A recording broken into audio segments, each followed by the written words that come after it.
on your mind? 'Cause I be on the way. You know I be on the way. Man on a mission, I'ma get it. You know I be on the way.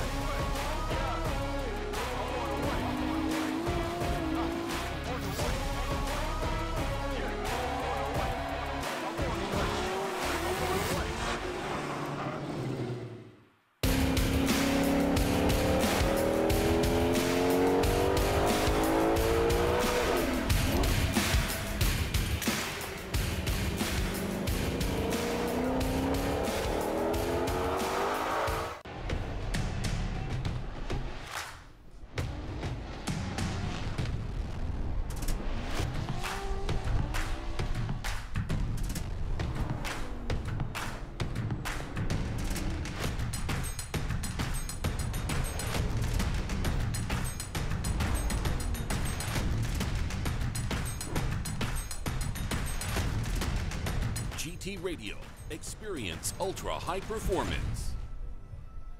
Formula Drift is brought to you by BC Racing, the official suspension of Formula Drift. Go for gold. Royal Purple, the official engine oil of Formula Drift, the synthetic expert. Rockstar, the official energy drink of Formula Drift.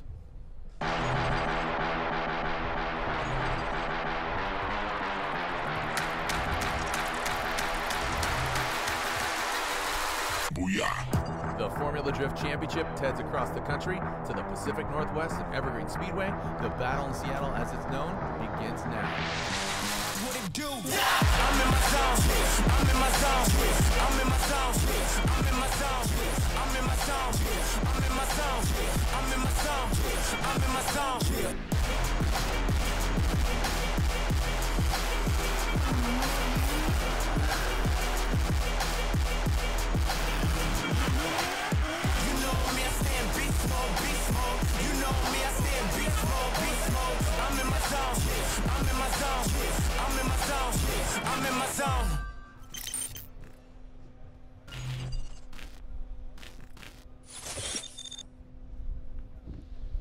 Welcome out, everybody. Oh man, look at this backdrop. An absolutely beautiful day.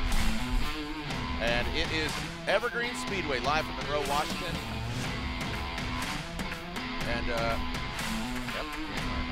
And we are live around the world. I'm Jared Dienda, joining me to my side, doing double duty here.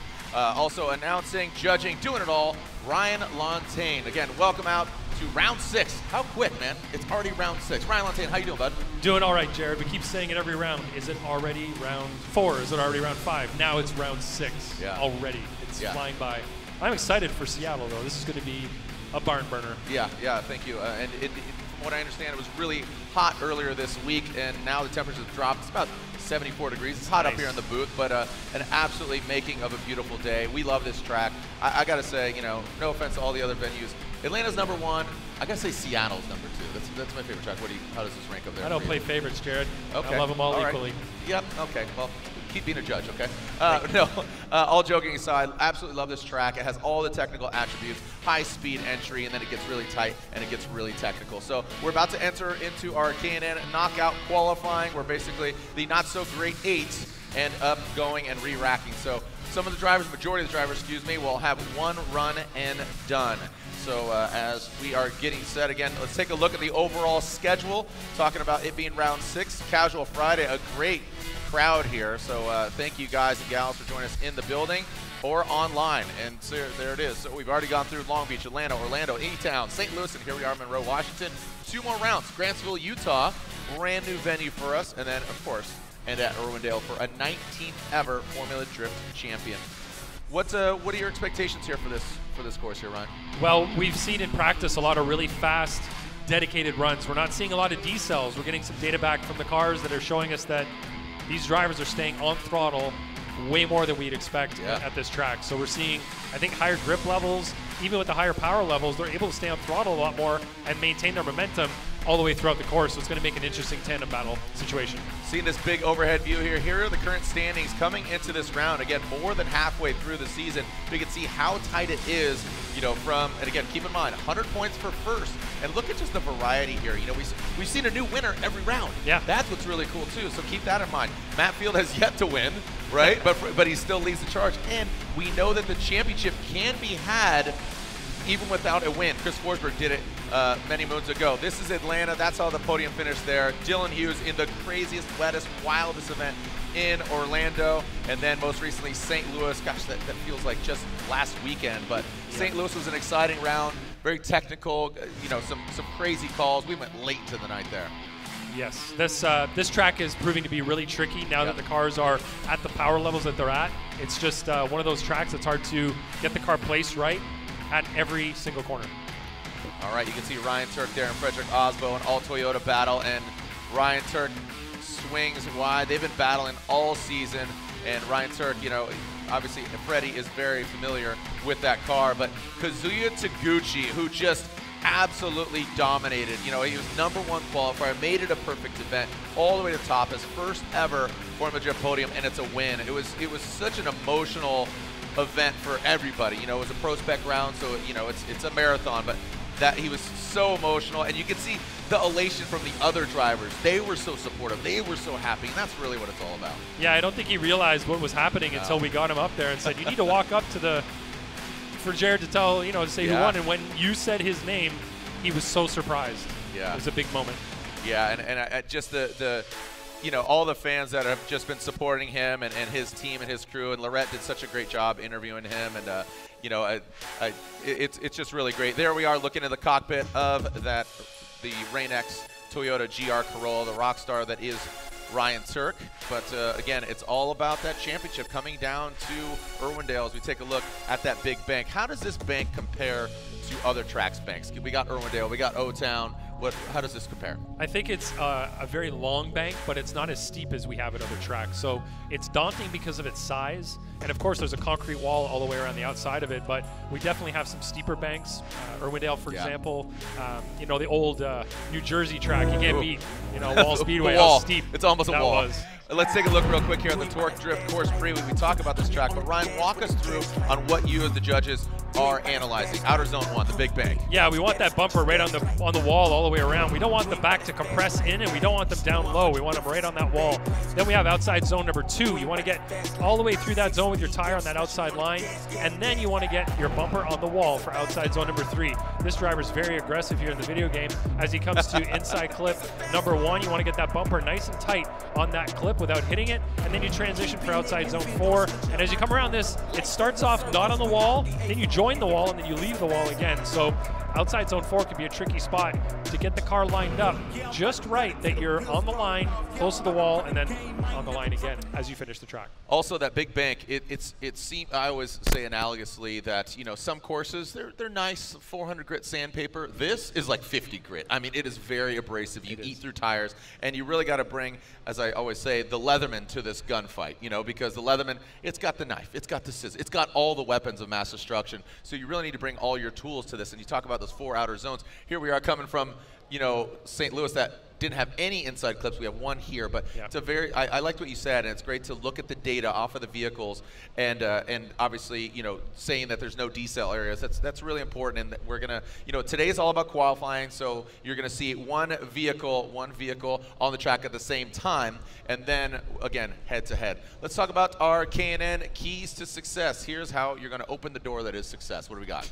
Yeah, so at this track, Jared, we need to have that car initiated by the last standing cones. We've got some cones on the wall there running up to the first corner. Get the car rotated by the last standing cone. That initiation should be quick, smooth, and accurate. And when I say accurate, I mean getting the car rotated to the amount of angle you're going to carry through the zone. So you don't want to over-rotate or under-rotate the car.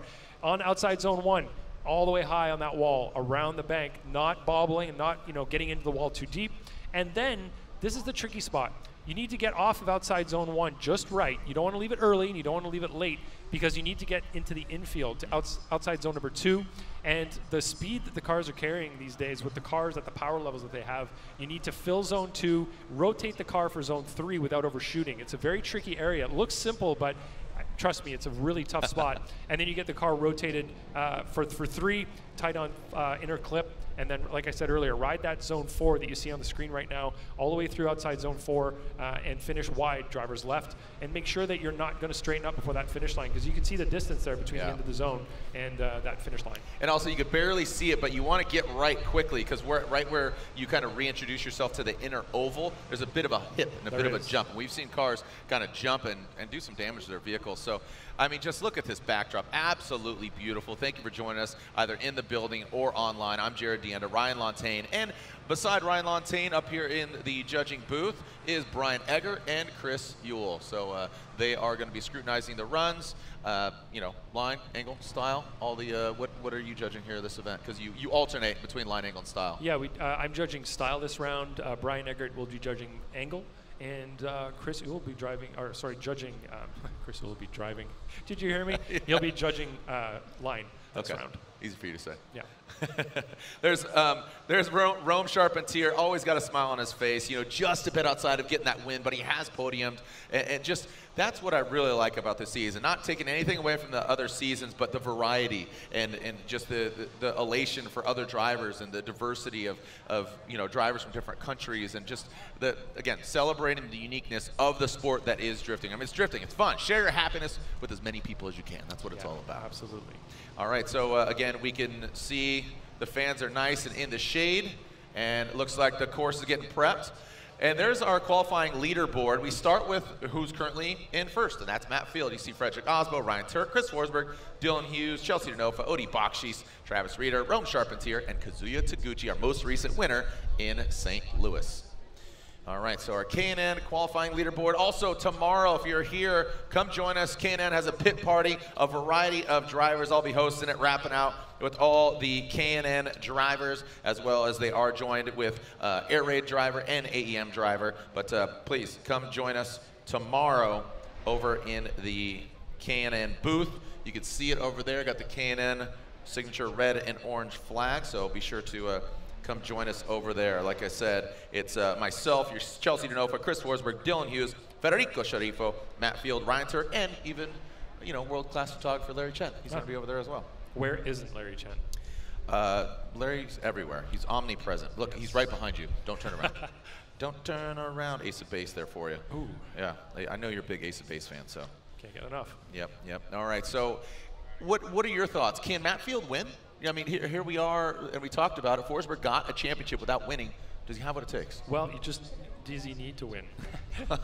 He wants to. Yeah. This track is going to challenge drivers in a way that the other tracks haven't done yet. You know, this track could be sort of compared to Irwindale in a way, with the big long bank and then going through the tighter infield, but I think this is the first time this season that we've had this type of layout. So you're looking at outside zone number 1, getting on that wall and riding all the way around. So we have Matt Field going live now.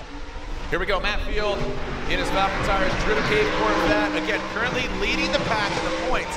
And really just sticking it to the wall. Little shimmy there. Now he's going to come off into that second outside zone, into the third outside zone. Nice job there by Matt Field. Good angle. He's going to tighten up to that inside flip. Look at the counter steer of those wheels, man. Great job. The Ford Stars go around. Well done there by the beast from the Bay, Matt Field. A great way to start. I always think, you know, is it a gift or a curse to go first? Because now there's the bar. It's been set. What do you think? Yeah, we're definitely setting the bar high. You know, previously we would do the lower situated drivers in the standings first and work up, and now we're starting high and working down. So Matt Field's job here is to set the bar as high as he possibly can so nobody else can get a score that will match what he's put down. Looking at his initiation, nicely done. His car looks really settled through there. Very minimal, little bobble there, but minimal work on that wheel all the way around outside zone 1. There was a handbrake pull there at outside zone number 2. Decent job on zone 3, and then coming through the inside clip, like you were saying, big steering angle there. A lot of angle in the car, and the car looks really settled through most of the course. So we're going to be looking at his initiation again, on throttle right away as he gets the car to angle, and he's doing a great job through 1. He's up high. He's not rubbing the bumper on the wall all the way, but he's also not down low, so he's doing a pretty good job. There was that handbrake pull there on zone 2. Threw a little more at it, didn't he? Yeah, so you can see a little bit of a bobble there as he did that, but coming through inside clip number 1, nice and smooth through the second half of the track. Good job from Matt Field. Yeah, I know kind of you're walking yourself through it, but as I said, Ryan Lontaine is doing double duty here. He's co-announcing this year as Ryan Sage now assumed the role of president, so he is he's no longer co-announcing with myself, but Ryan Lontaine doing double duty, judging, scrutinizing, as well as giving some insight, and I think that's just a great resource as far as, you know, hearing it directly from the judges as opposed to kind of, and going into tomorrow as well, we'll get some insight from Brian Eggert and Chris Yule, especially if there's kind of a scenario where the other judges kind of go against each other. But here we go, a 90 with a 9-0. Matt Field out of the gate with a 90. You can see leaving a little bit angle, 29 out of 30, near perfect style, lacking those 4 points, but line just a bit outside. So a strong right-hander goes in for it, and Matt Field knocks it out of the park. Here we go, Fredrik Aasbo, the Norwegian Hammer, here in this Rockstar energy drink. Toyota GR Supra on Nitto tires. Freddie and his lovely wife officially getting married. Congratulations to them. Here we go. Fredrik Aasbo throws it in. Look at that gold nose just shining in the sun. Beautiful day and a beautiful looking car. Big angle there from Fredrik. Now coming down into that second outside zone. Really on that razor's edge into what we call the power alley. Now into that inside clip. I mean, textbook, man. These guys, I really, again, bears repeating, love starting, a little straightening out there towards the end, but that's that jump I talk about. Definitely get nasty with it, but really good job there from Freddie. Yeah, I think the main thing we saw there was what you pointed out at the end. He sort of lacked angle over the finish line, and we'll have to take another look and see if he did bump the wall and if that's what straightened him up. Decent initiation from Aasbo, though, as he goes through outside zone number 1. He's high in the zone. Car's not moving a lot. You can see some slight movements there, but nothing really major as he comes to outside zone 2. Nice and smooth through there. You can see his momentum, the pace that he carried through there was really smooth as well. Coming by inside clip 1, pretty decent there as he rotates the car for outside zone 4. Yeah, and right there was a bump on the wall that reduced his angle through outside zone 4. So that's going to be a deduction there on the angle for sure. And then we'll watch this as he comes, like you said, right on that line through zone 2. Bit of a handbrake pull. That's a decel zone there, so that's fine through that area. Getting through inside clip 1. And right here, watch as he bumps the wall. Right doink. there, you yeah, just see the car. Doink. So he did go to low angle over the finish line, and that's definitely going to hurt him on the angle side of things. It's 5 points for every sector on the track. So outside zone 1's broken up into 2 sectors. So that's 5 and 5 there. 5 for outside zone 2, 5 for 3, 5 for the inside clip, and then 5 for that outside zone 4 area. All right, little boop of the snoot there with the back end of his vehicle, tapping the wall, straightening him out. But again, outside of that, really strong. So here is the here's the Norwegian Hammer, little kiss, little smooch. Little hate tap as opposed to a love tap. I mean, barely changes the attitude of the vehicle. And just getting all these angles, all our judges utilizing those from either the drones or down on the ground, different positions. So analyzing each run are our judges. And there we see over in the pits. And complimentary with the price of admission, you cruise the pits and an 89, so just a bit outside. And you can see line 37, so down there. Style 25. All right. Because you said your what are you? Style. Your style. Yep. Okay, 25 out of 30, huh? Just need a little more amplitude. Well, yeah, I think so. You know, comparing that to Matt Field's run, Matt Field just had a little bit more in his transitions, I believe. All right, here we go. Ryan Turk throwing down that Rain-X, and again, another Toyota driver, another Nitto tire, another Rockstar driver. Ryan Turk hammering down in that Toyota GR Corolla. Gets that victory in Long Beach. Can he do it again? Transitions through that power alley now into that inside clip. Could have gone a little tighter there, but a bit of an awkward angle in that transition from the inside clip into that last outside zone. Wasn't as fluid as we saw from our previous 2 drivers, but still, he's got to feel confident. Yeah, I think he went a little late on outside zone 3, so we'll have to look at that again. But he did manage to get close to the inside clip. So let's look at his initiation, pretty smooth there. As he goes through outside zone 1, you can see that he's running really high. A couple of little movements in the car there as he comes through outside zone 1. Leaving that zone to outside zone 2, nice line through there, good pace. As he comes to outside zone number 3, and you can see he hung on that wall really, really long. Managed to get by inside clip number 1, but I think he had to work to get the car there. And then coming by outside zone 4, you can see he sort of left the wall a little bit early there, and that may be due to the line he had to take. You can hear the car. He was right at red line which I don't think generally he has been in the past. So maybe he was just dealing with being slightly offline there and having to really get the wheels spinning on that car to keep it. So look how wide he goes and how long he went on that zone.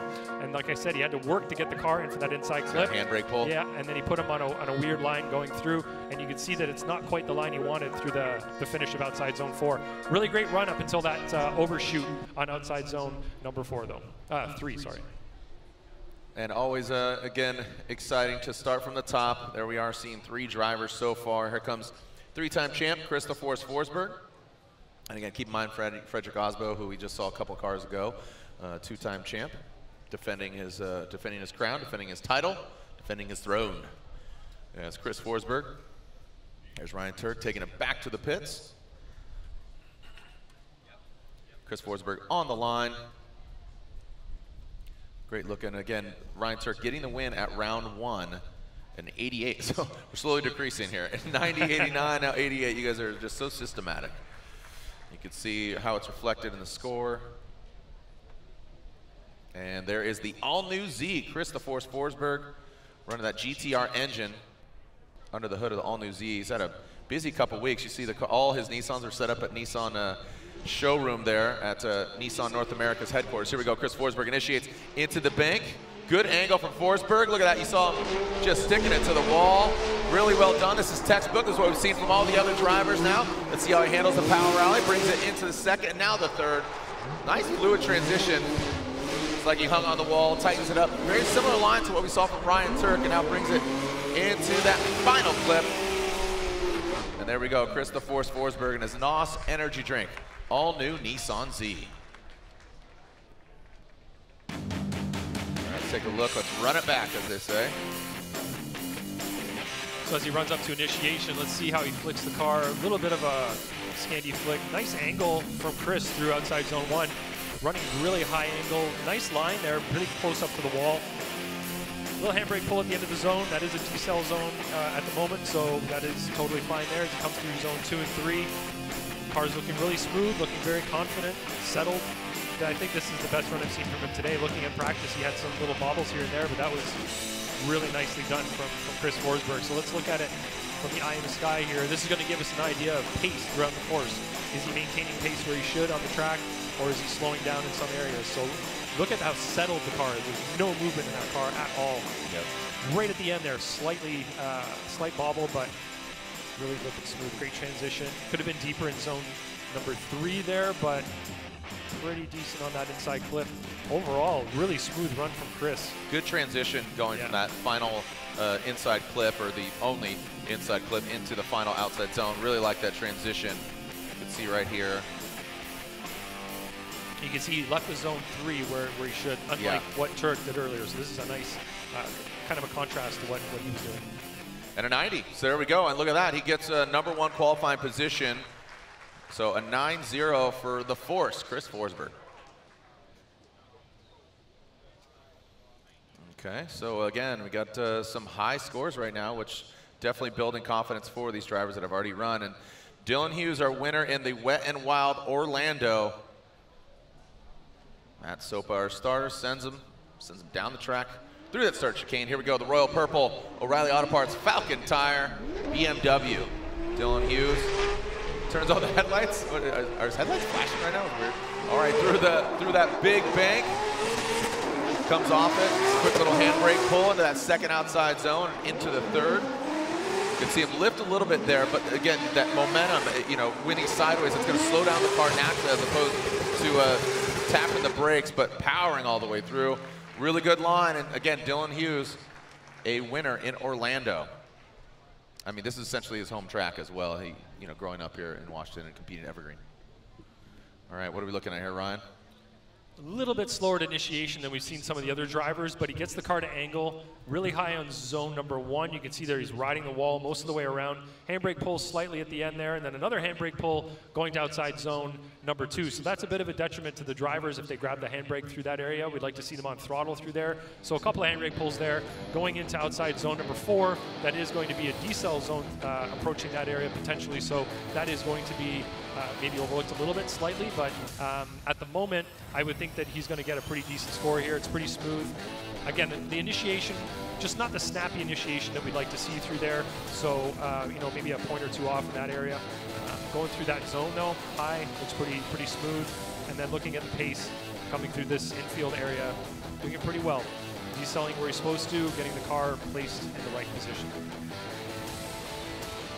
All right, Dylan Hughes flew it all the way through as Fontaine was elaborating on that. Dylan, Royal Purple Falcon Tire, BMW. It's from Snoqualmie, Washington. Now living in Southern California. A very busy man, that Dylan Hughes. Riding on 2 wheels, dirt bikes, going out in the salt flats, doing a bunch of really cool stuff. I know he's doing 24 Hours of Lemons.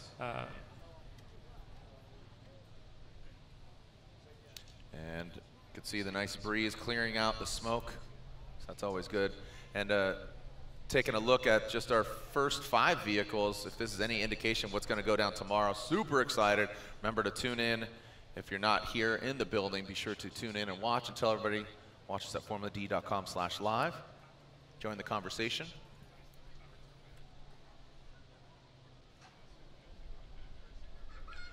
All right.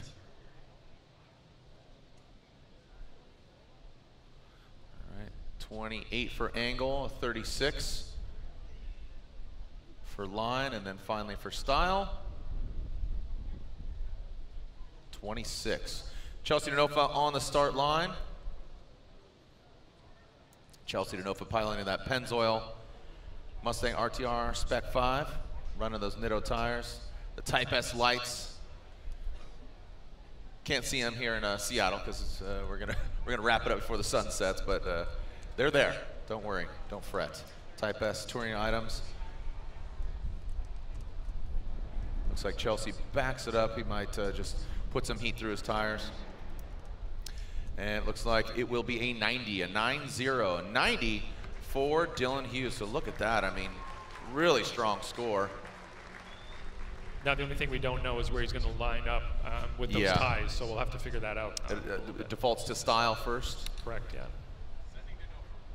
So if it's a tie, it defaults to style, and it goes on through many different. Oh, look at that great view there from from the drone. All right, let's see what Chelsea DeNofa's got. Initiates, very fluid. Look at that front right, man, just locking up on that corner. Listen to the exhaust note. Absolutely pinned. Chelsea DeNofa into that third outside zone. The RTR, big angle, man. You can see all the way into the cabin, man. Holy cow, there are the Type S lights. You see them as bright as they are out back. Man. Again, want to kind of commentate, and sometimes, you know, okay, sorry. Okay, correction, it was an 88 for Dylan Hughes, an 88 for Dylan Hughes. So just an FYI, Dylan and his spotters let him know he got an 88, but still a great score. Let's take a look at this again here, Chelsea DeNofa. And look at Chelsea ripping through the course. Like I said, just so fluid. That exhaust note. You can see it looks like he got in a little tussle with another driver into that third outside zone. Tight to that front clip. Look at that. Just absolutely massive angle there from Chelsea. Like I said, you can see, I'm joking, you can see almost into the cabin just because how much angle that thing's got out front. Watch this. Yeah, you can see that it bites him a little bit as he transitions here. The car rotates to a high degree of angle, but he ends up coming off the wall early and missing the second portion of outside zone 4. So while it looked incredible, the entrance to outside zone 4, he did get into it with too much angle, and his line was not adequate to get him all the way around that zone wide to the finish line. So it's going to be a slight detriment there due to the line being off. All right, so a correction. It was a 90 for Dylan Hughes. So I miscounted. I apologize. Just Thanks for taking the score. fall Yeah, that, dude, I'm sorry. It was a 90. I said a 90. I looked down. I saw 88 fingers. Then I went back and then, nope, I have 90. 90 fingers. 88 fingers, huh? Jared stank here. My bad. All right, 90 for Dylan Hughes as we're waiting for the score for Chelsea DeNofa. Ripping it back to the Fun Haver Tour. You see that? Be sure to stop by there. Wrap out with Adam LZ. You can see the signature fade. The RTR team, the duo there, and there it is. Is that a 90? It's another 90. Here we go. So another 90 here, and he, look, so Style 28 out of 30. So he, unofficially would gain that position because of just where he's at. So again, 90, 90. You get a 90. I feel like the Oprah of drifting world right now. You get a 90, you get a 90. Oh, sorry, you get an 88. My scores are all over the board here with Style. It's just interesting how with the variations and the scores that we give, we end up with the same total despite completely different individual scores that we give. No, I know you're not phoning it in, and people could see that. That's why we, you know, obviously show the different criteria and the number associated to it. Here we go, Odi Bakshi's, Falcon tires, field suspension, S15. Into that bank. Let's see how the car reacts. Really well done. Like, I mean, again, just all these cars are just so settled on that massive bank. Just wound up, that supercharged LS popping into that third outside zone. Really well done there on that inside clip. Swings it, snap. Oh, no. Oh, no. Oh, no. So that would fall under the unchaseable lead category, unfortunately, there because of the massive I didn't say it. deceleration, Right. and pretty much completely straight in that area. That's going to give a chase driver basically an impossible task to chase that. There would have been a collision there potentially, or a big avoidance by the chase driver in that situation. So that's, it looks like it was a driver error, maybe a downshift or something that didn't happen as he expected, or potentially a mechanical issue. Car could have popped out of gear. Yeah. Hard to say without talking to a spotter, but let's look at it here. Boom. Right there, and then you can see he does get it back on throttle, but at that point it's too little too late. That is an area where we'd expect a driver to be on throttle through the finish. And that's a roadblock. That is a big roadblock right there. That's a good way to put it, Jared. So unfortunate for Odi. He had a great run up until that point. He did, yeah, and this will really show the that reduction in speed and pace through that area as we watch it from the drone. This gives us the best indication of where, yeah, and he left zone number 3 perfectly. Nice. So watch the way the car is flowing here, the momentum of the car. Bloink. Right there, just straightens up. It seemed like it popped out of gear because he quickly got back onto it. So Yeah. it's like, son of a gun. Put it back in gear, Yeah. get back on throttle. That's potentially what occurred there. That is definitely an incomplete, so all 3 judges will have popped that into their individual pads, and we'll get the score now. Incomplete, there it is. So make it official, unfortunately, for Odi Bakshi. So what that means for him, and again, this is the K&N knockout qualifying, as we take, you know, right now I'm looking at the driver's list. If everybody's here on this list, we should have, I did not see Josh Reynolds, I don't believe he's here, 36. So if we have everybody here, which I've seen pretty much everybody on this list, so it should be 36 drivers. Here we go. We'll talk about that in a moment. Here goes Travis Reeder. Travis Reeder who got the victory. He got a win earlier this year, which is absolutely awesome. That was in New Jersey. And now into that second outside zone, into the third, through that power alley. This is his home track as well. We talk about from Vancouver, Washington, and bringing it into that final outside zone. Really well done there. Very fluid, going from the inside clip. I know he's got his family out here. They're cheering him on. Again, local boy, grandma's in the building, cheering him on. Again, his family's so supportive of him. All right, take a look at it again from Vancouver, Washington's own Travis Reeder. Love this view. Let's look at the initiation. He does a little flick. Pretty good rotation to initiation there as he goes through outside zone 1. You can see he's dropping down a little bit below that top set of marks on the ground there, the lines. So not quite as high as we'd like on outside zone number 1. You can see that he left zone 3 early as well. So he's definitely going to get some points knocked off online. And as he comes into outside zone 4 here, pretty decent job. So let's look at it from a different point of view as he comes through the chicane, coming up to initiation. Yeah, you can see the initiation maybe not as snappy as we'd like to see there. A little bit more quickness in that initiation would be what we would ideally like to see. And you can see not all the way up on outside zone 1, but pretty high, pretty deep in outside zone 2. 3 is where he left early, didn't get his tire in the box all the way through that zone. And then coming through the finish here, watch as he comes over the finish line. Pretty good job there. Maybe could have had a little bit more angle as he crossed the finish line. Making his way back to the pits. You can see the gasoline alley there. Matt Field, his rig and his setup. It's Taylor Hole. making his way to his ride. 84 for Travis Reeder. You can see line lacking a little bit there, 32 out of 40, angle 27 out of 30, and style 25 out of 30. So currently sits in 7th, and Rome Charpentier got 2nd place after Travis Reeder there in New Jersey. In New Jersey, yeah.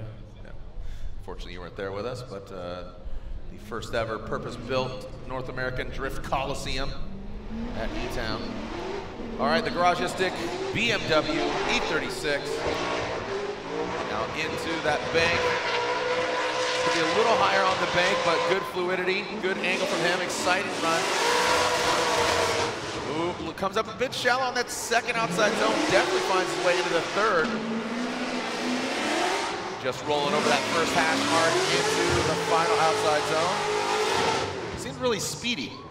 Like he's got someplace to be, you know, like just boom, just really kind of expedited the course. Well, you could hear that he lifted off at the end of outside zone number 1, and that's okay because that's where there's a decel area, but it seemed like he misjudged where the car would end up, and he missed outside zone 2, so he didn't quite have the momentum to carry him all the way to outside zone 2 fully. And like you said, right there, he's a little bit low on outside zone number 1, could be higher, need that bumper right up in the wall, and he does get up late in the zone, and then unfortunately misses outside zone 2 completely. Does a much better job through outside zone 3, and you can see his line through the inside clip, pretty solid there, maybe a foot or 2 off, and then as he transitions for outside zone 4, nice smooth arc through there, and he finishes wide. So decent overall. It's just really this area right here, outside zone 1 to outside zone 2, where it's a tricky spot to predict, you know, to really plan for that zone 1 to zone 2, because it's easy to overshoot, but it's just as easy to stay too far on the inside. All right, analyzing the run, taking it further, and scores coming in for Rome Charpentier in the Garagistic Federal Tires Imagine Garage E36 BMW. There he is, Magnuson Supercharged LS. Signature saying on the wing there, give moderns hell.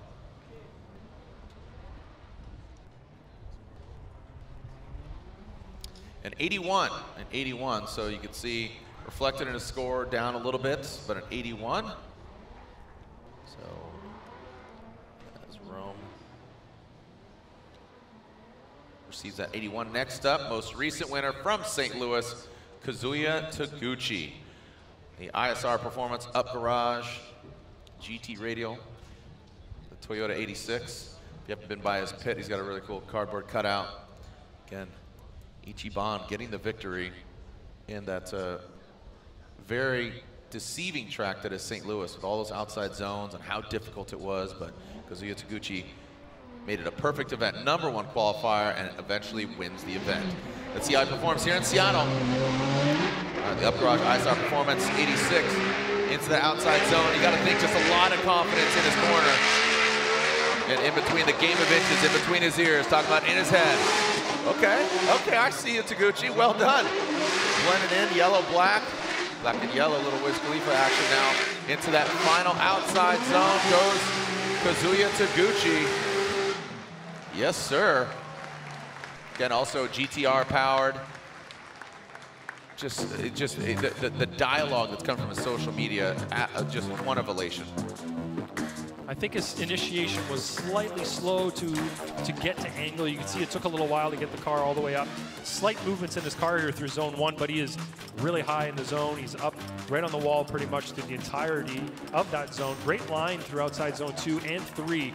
Good job there. The pace that he's carrying through the infield is really what we're looking for. He's not slowing down in awkward places. And then a beautiful line through 4, finishes wide, and does a little jump there into the little 3/8 oval. So beautiful job from him overall. Just a couple of little things like that roll to initiation. We'd like to see a little bit more aggression there at the initiation. And I really like the line here. I'm sure his score is going to be pretty strong, especially for outside zone 1. A little bit of angle taken out right there, but good job on zone 2 and 3. That was fancy. Yeah, it was a good job. And you can see that his car looks settled. He looks confident in the car. A little handbrake pull there as he gets the car rotated for zone number 4. All right, so Kazuya Taguchi. I did get a text from Odi Bakshis, and he did inform me that said, not driver error, the engine shut off. It turned off. Yeah, so, you know, want to kind of kind of clear his name off there, and just a gremlin, man. So it's just unfortunate turn of events. A 93, woo! Kazuya Taguchi, man, hit star 69 and called and rang it right back up, baby. #1 qualifier in St. Louis, and now here he is, currently #1. A lot of drivers to go through, but that is a great score. So 93 for the ISR Performance Up Garage driver. Wow. Like I said, confidence, elation, just overall, it's got a lot of momentum, not just on track, but like I said, in between the, I always say the game of inches, the inches in between your ears. You know, his head, his heart, it's all in the right place. Kenshiro Gushi, one of the remaining OGs from 2004, this being our 19th year, him and Chris Forsberg, the remaining drivers, and Kazuya Taguchi, or excuse me, Ken Gushi, great driving here. Good initiation for Kenshiro.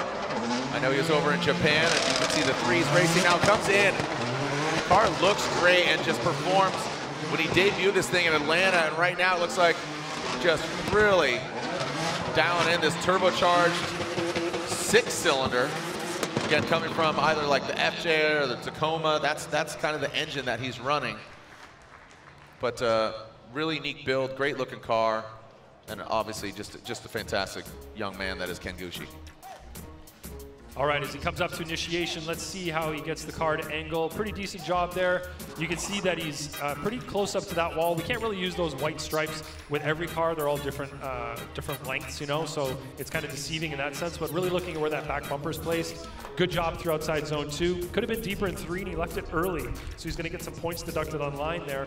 On the first hash mark through the inside clip, and much better job on line through outside zone 4, looked pretty smooth through that area. I think his initiation was pretty solid.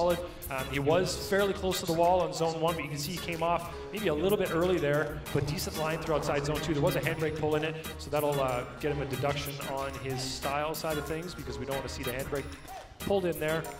Not really an area that we want to see that happen, but overall, really smooth, fluid run from him. Also, take note of, you know, just constantly evolving, but the introduction of the hanging outside zone 2. You can see that there's kind of red and yellow poles right above the outside zone 2, and then just 2 Formula Drift kind of lanterns hanging above the outside zone 2, and that's a great indicator for the drivers, just for sightline. And there we go with an 89 for Kenshiro Gushi. So, man, outside of Odi Bakshi's unfortunately incomplete. You know, we got some 80s, but still it's just some really high scores. That's great. If there's any indication of what's gonna go down tomorrow, I'm excited. And just, you see how difficult it is in that last outside zone. Inner clip, the only inner clip to outside zone 4. It's gonna get tough. Yes, it is. Here we go. This is Stuckey. Daniel Stuckey. Stuckey Racing M-Spec Performance S14 Port 9. No. Unfortunately, that's an incomplete for Stuckey. Fantastic. Again, just a fun-loving dude from Lakeville, Minnesota. That will be an incomplete, unfortunately. So he will have to re-rack him. Fortunate in the sense that it was could have been a lot worse in that area, you know, getting up close to that wall, so pretty smooth. All right, so Stuckey makes his way back. He will have to, unfortunately, you know, execute a second run. Like I said, if all things add up and everybody on this driver's list is here, 36 drivers, that would mean that 4 drivers of qualifying, 4 of them will be watching from the sideline. As Ryan Turk on one heck of a hot rod there, buddy. Man, look at that. Biddies. Woof. Just go, man, just go. All right, so a lot of the drivers joining us up here in the bleachers, hanging out post their run or even before their run, seeing and listening to what the judges are looking for, how they're scrutinizing, and what's going on. Wataru Masayama, Buy Now Japan, Sylvia S15. Again, another great performance by him in St. Louis.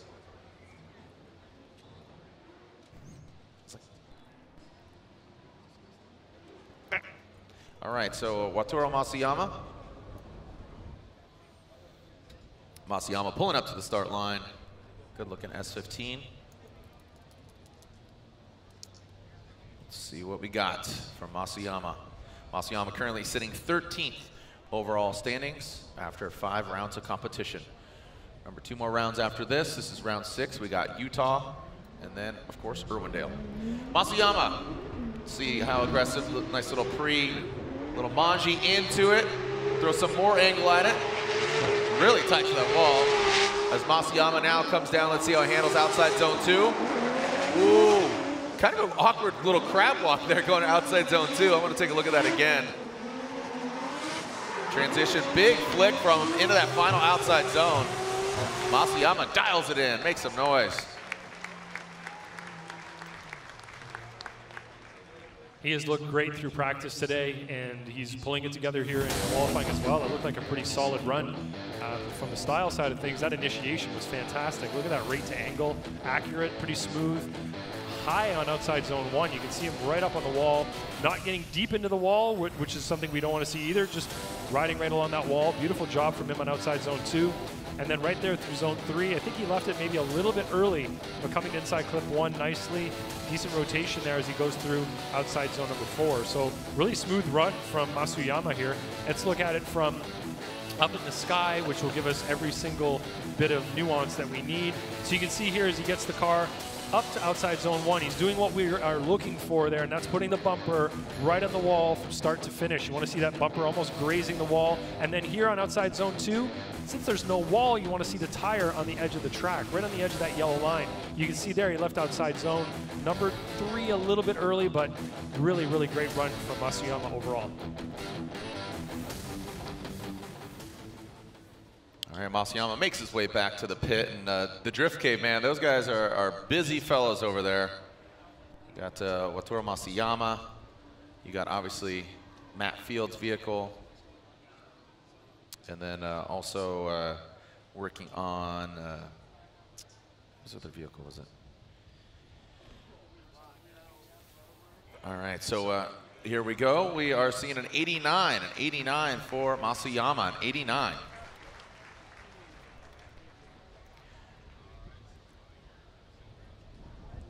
How we doing out there at PNW? Make some noise. Stomp your feet for all our drivers. Stomp your feet if you will. Yo. Here we go. Brandon Sorensen, 18 years old. Here we go, throwing it in. The Air Force BMW from Las Vegas, a 702. High flying Brandon Sorensen.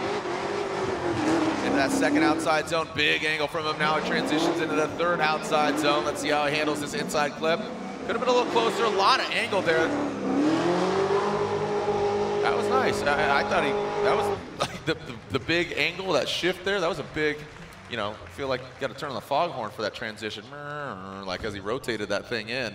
Let's take a look at it again here, Ryan. Your thoughts? I think at initiation there was a bit of a bobble. Let's see right there. You can see the front wheels went straight-ish, not all the way straight, but he's fighting hard to keep this car at angle. You can see that front right locking up, so he's riding that foot brake, trying to keep the car rotated. And then right there, I may have dropped a tire over outside zone number 2, outside zone 3, not fully up against that wall. So the tire wasn't really in the box either.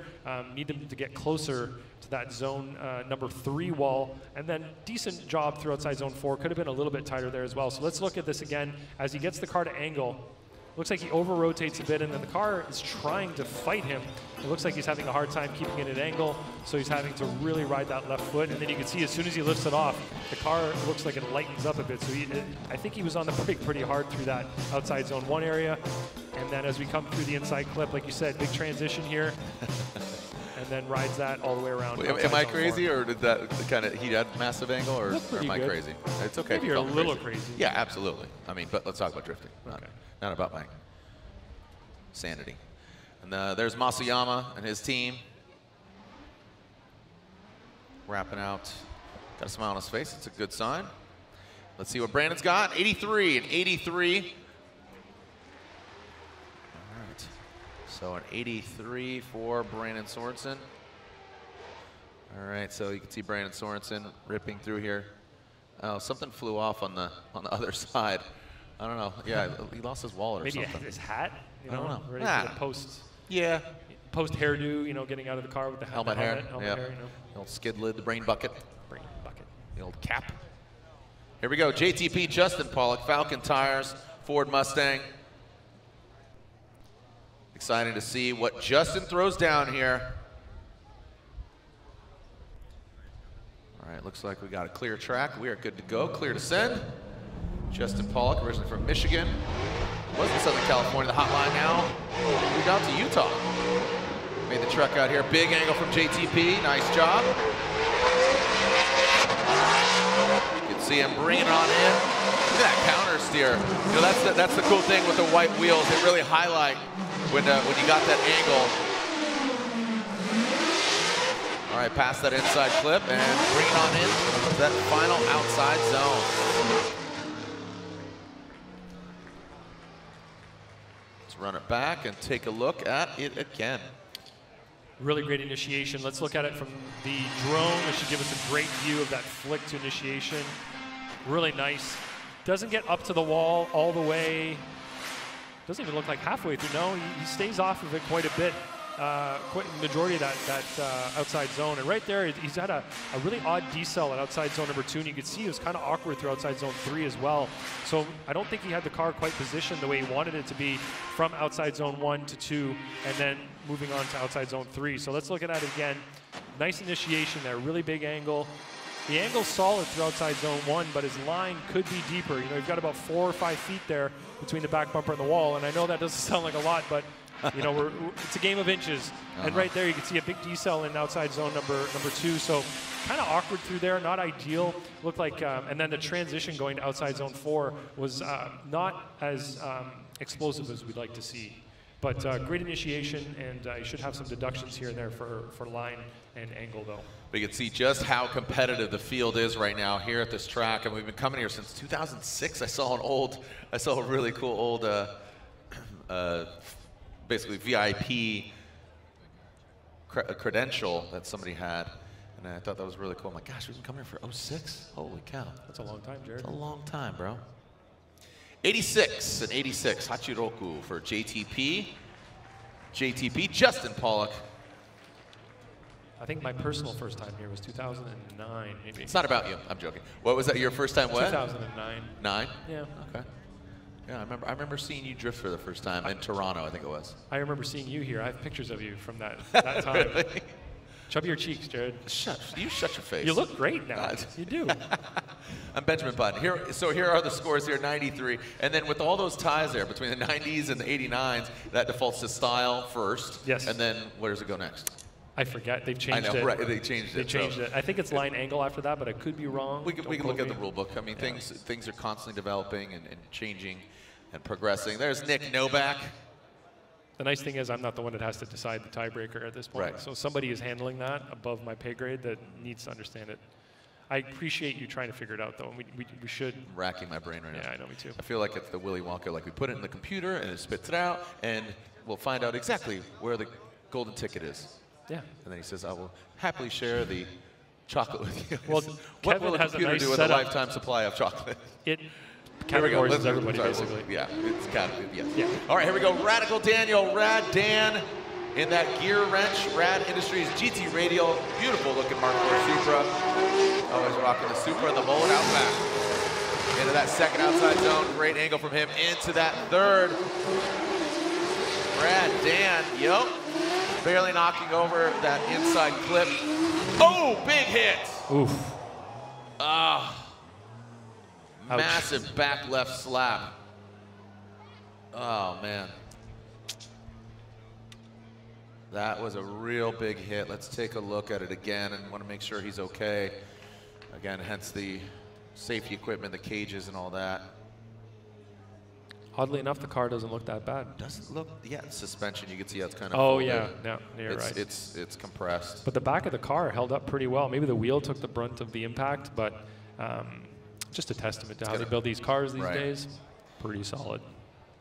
Ah, man, that was a decent run up until that point, but that's obviously going to be an incomplete. Now the work begins. Yes. Because not only does he have an incomplete, he has, you know, a banged up car. Yeah, and he needs to fix that for a second Take a run. look at it again. Where'd it go wrong?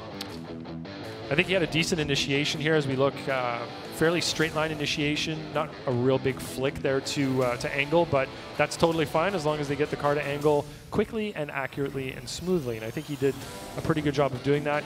Decent job on zone 1, okay on zone 2, left outside zone 3 a little bit early, and this is where the issue occurred. So as he transitions the car here, just goes a little too deep, and you see the rear hits and then the front hits. So you've got the rear tap, but then you end up with the front slap afterwards. So outside zone 1 again, pretty decent job through there. Maybe a little more angle would have been what we're looking for through there as he gets out and waves to the crowd. At least he's on in one piece, taps that inside clip. So as he transitions here, let's watch the back of the car hit, and then the front end hits immediately after. So they're gonna have to get that car up on a flatbed, get him off. Like we said, he's going to need to get this car fixed because he needs to do a second qualifying lap. And we are about just a little under halfway through our first run, and then once that's done, we need to go to whoever's gonna be in the bottom. Wow, he went in pretty deep there, especially from that view. It really shows it, how deep he was going into that zone 4. But as we talked about earlier, it's a tricky zone because you start off with no wall. You need to get that nice arc started, and then you go up to a flat wall and then continue that arc over the finish line. And you can see the angle of that rear left wheel, broken wheel as well. So he definitely has some damage to fix on that car. One of my, not favorite memories, but sensational memories from here in Seattle is it was Seigo Yamamoto versus Akubo. And Akubo was driving the Signal Auto R34. Do you remember the chameleon colored car? I do remember that car. Yeah, and gosh, I'm looking at some old footage here. But eventually, Akubo in the R34 has a massive crash up on the bank. Do you remember that? Gosh, I'm looking at the old cars. What year was this, Jared? 15 years ago, man. Wow. So do the math. But great looking car, but you can pull it up because we got a little downtime here. Clean up here on aisle 4, that outside zone 4, and Rad Dan will get him off course. Thank you so much for joining us out here. Round 6 of the Formula Drift Pro Championship. How you guys doing out there, Seattle? You guys see yourself up there on the screen? You're live around the world. Some great qualifying so far. Again, we will be right back at the throwdown here at Monroe, Washington.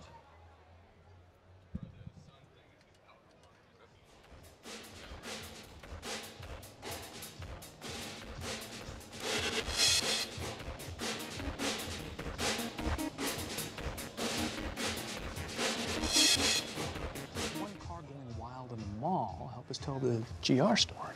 You're right. We need more cars.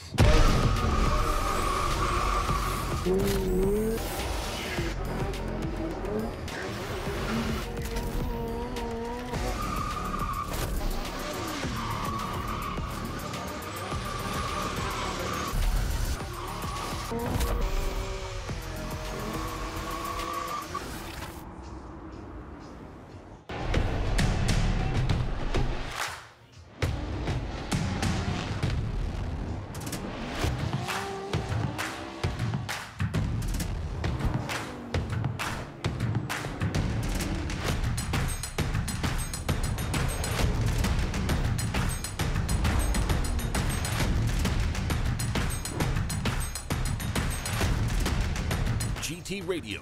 Experience ultra high performance. For those who don't settle when others do. Who will give everything, but won't give up. For those who believe in unlimited, while others limit themselves. For those who are set free by performance and believe innovation can take you anywhere.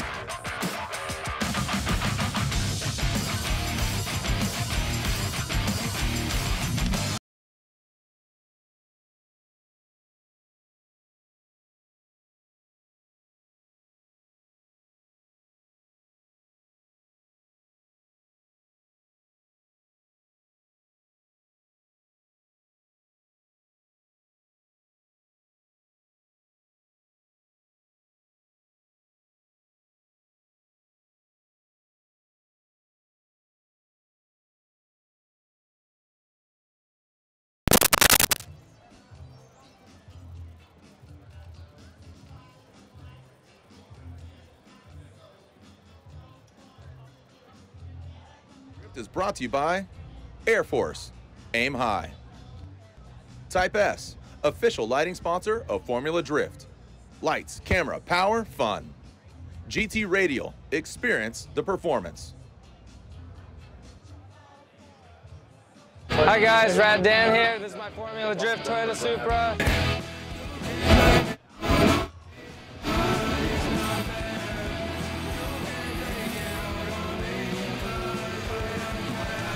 So under the hood here, we have a 3.4 liter Brian Crower Stroker 2JZ. The head is mildly ported with all GSC components, GSC cams, and I run BorgWarner EFR 9274 Turbo.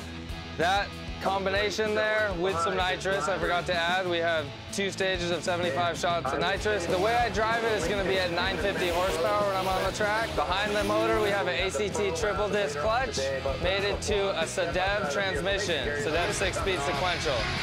Then we run a Winters quick change rear end, walk around the car, run Ray's 57 CR wheels, Reinhardt 3-way coilovers, and the body kit is made by me, Rad Industries. It's a weapon wide body kit for a Mark IV Supra. Just check out the interior a little bit. A Motec ECU, Motec dash, Motec PDMs. Ooh, check this out.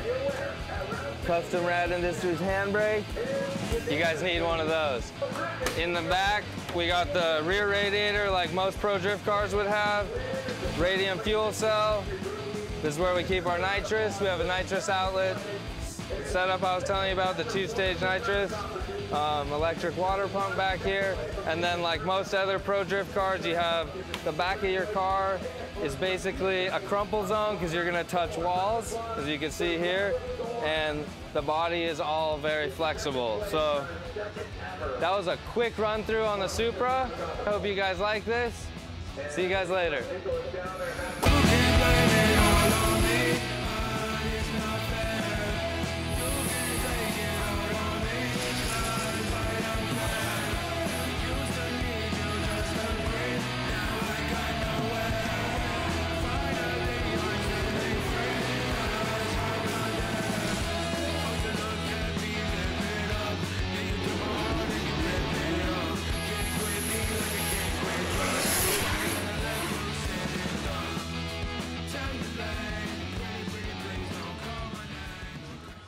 Welcome back.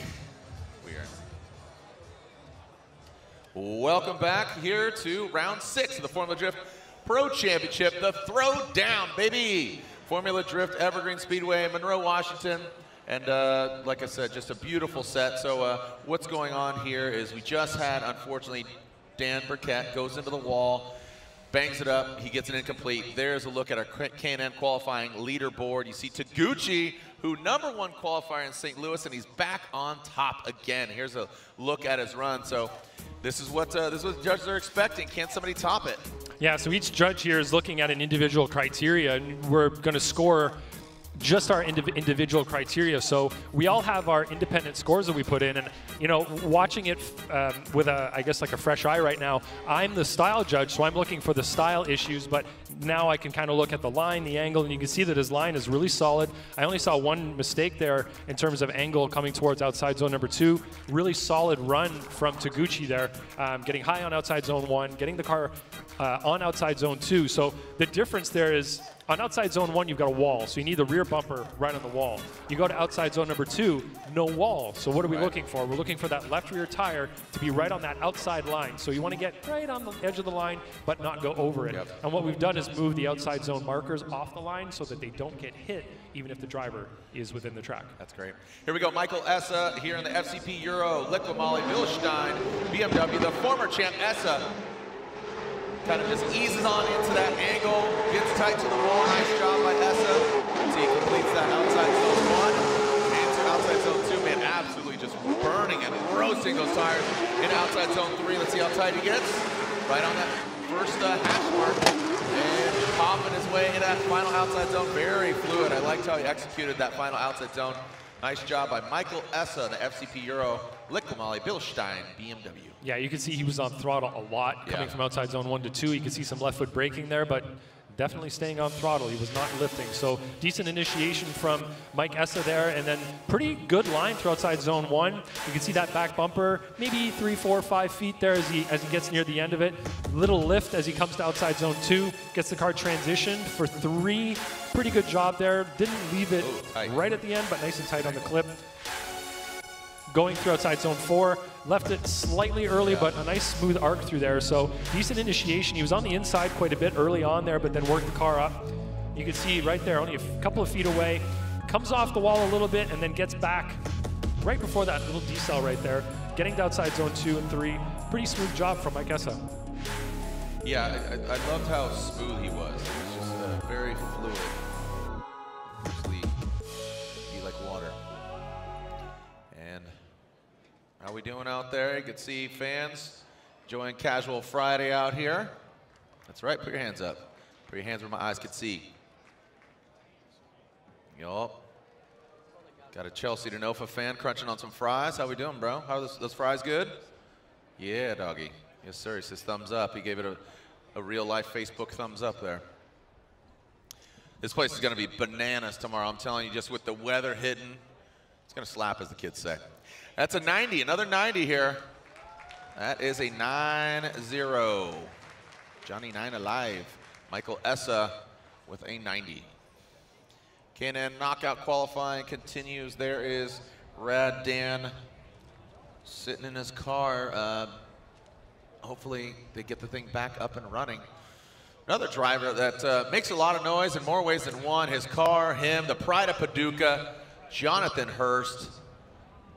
That AZ Rags BMW. This thing, just wait. Listen, here we go. Listen to this thing. Absolutely. Ooh. Oh no! Oh, son of a gun. That was a decent hit. That was pretty hard. He was moving around behind the wheel there. It looks like he's okay, but it just came out of drift and straightened out. Yeah. You know, we're used to hearing the car making that noise, and you don't know if it's the car breaking up, like is the engine having an issue, but it just looked like power wasn't being put to the rear wheels anymore, and the car couldn't stay in angle. Ended up front left in the wall pretty aggressively there. Jonathan Hurst is, you know, all the, you know, drivers are privateer to certain degrees. Jonathan Hurst, you know, bootstrapping this thing, getting it together, and just a really, really nice young man. Like I say, lovingly, I call him the pride of Paducah, Kentucky. It's one, fun to say Paducah, but also his spirit is, he's got a really great spirit. You know, in Long Beach, you know, we joked about, hey, just throw some dirt on it. His car was broken, so was his foot. He actually broke his foot. What went wrong, dude? So he had a slow initiation. You can see a lot of handbrake pulls, but right here, as he's coming around, it just looks like the car grips up. Lack of power to the rear wheels, it seems like, and then he makes contact with that wall. But you can see that he's awake and aware. There's no issue there, but that was a pretty solid hit. You can see right there, smoke stops coming off the rear wheels, which would indicate that they're not spinning at that rate anymore. So is that an engine cutting off issue or a driveline issue? It just seems like the power was not being put to the ground anymore. I would say it seems like a power issue more than anything else, but we'll have to wait to get some feedback from him afterwards. Maybe he can give us a little bit of insight as to what happened with the car. Oh man, such a bummer. Such a bummer. Yeah, watch his hands. You see him panic. It just comes out of drift. So look in the cockpit. You see him. Whoa, whoa, whoa, whoa. It just came out of drift. Yeah, that's textbook hand over hand right there, Jared. Yeah. Ugh. Panic, panic. Ugh, such a bummer.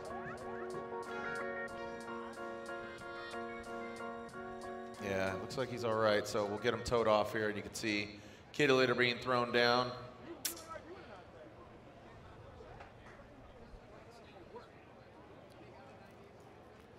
All right, let's see. Again, getting the perspective here. You can see Hurst already underneath the vehicle, seeing what's going down. So another scenario similar to that of Rad Dan, not only an incomplete, but can the car be fixed back up and running and get that second run? Take a look at that left side. Oh, that front left corner. She's seen better days. Yeah, it's tucked in there pretty well. Oh, boy. Yeah. The coilover snapped in half? Holy cow. Coilover snapped in half. Yeah. So to get this thing up, you see, bring out the ramps. Hey, make some noise for Jonathan Hurst. He can hear you, guys and gals.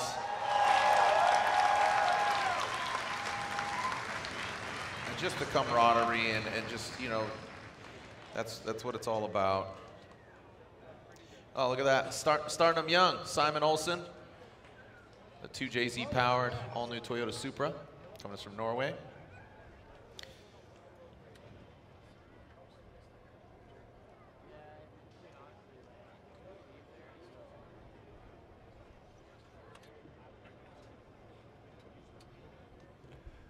All right, looks like, again, clean up there on aisle 1. You can see that front left isn't turning as they drag it up. Yeah. It's definitely a mess up there. Well, the coilover broke in half, Ryan. Yeah, bro. All right, so you can see.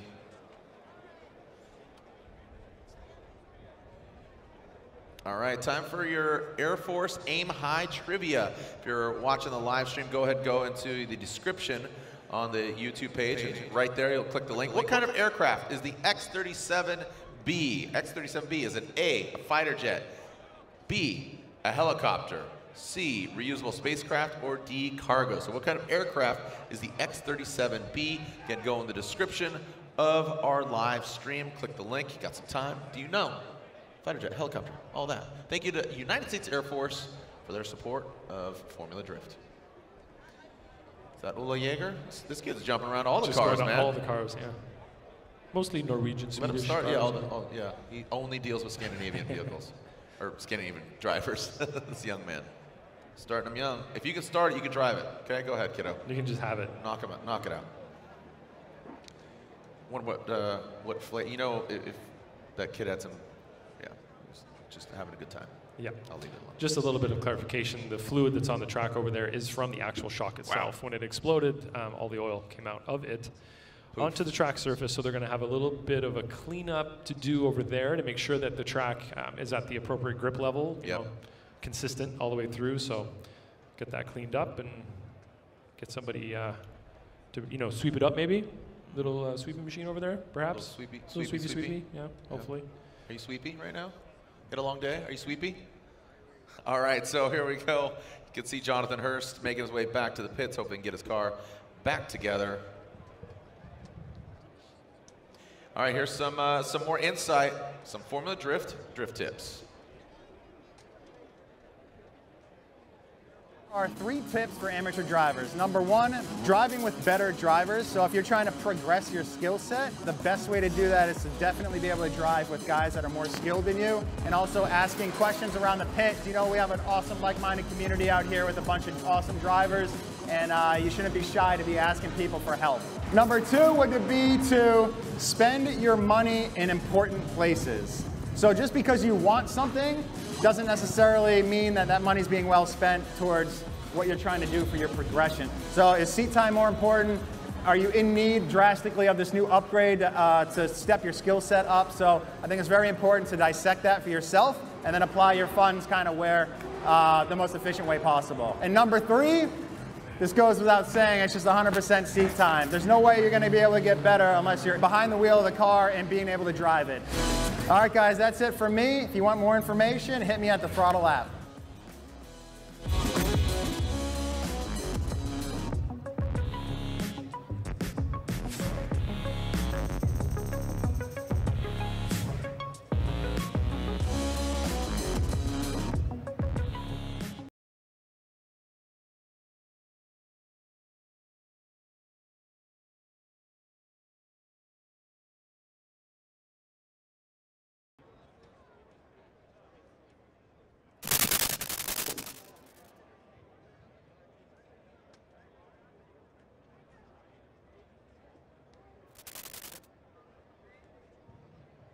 Link is the engine management solution for champions the world over. We know what it takes to win. Pushing boundaries, performing under pressure, and having the best people on your team. Our tech support are performance specialists, available 24 hours and ready to talk one-on-one about your winning formula. Link ECU, the performance, reliability, and power to get to the podium. How does one car going wild in the mall help us tell the GR story? You're right. We need more cars.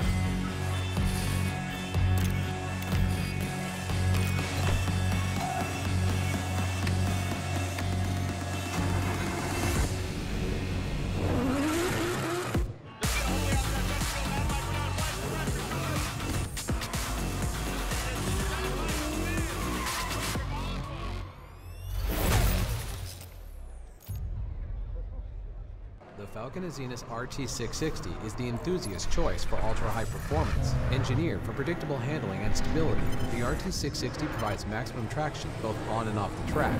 Your competitive edge has arrived with the Falcon Azenis RT660. When I'm flying, I put my helmet on, my visor down, my mask up. You don't know who I am. Whether I'm African American, Asian American, Hispanic, white, male or female. You just know I'm an American Airman kicking your butt.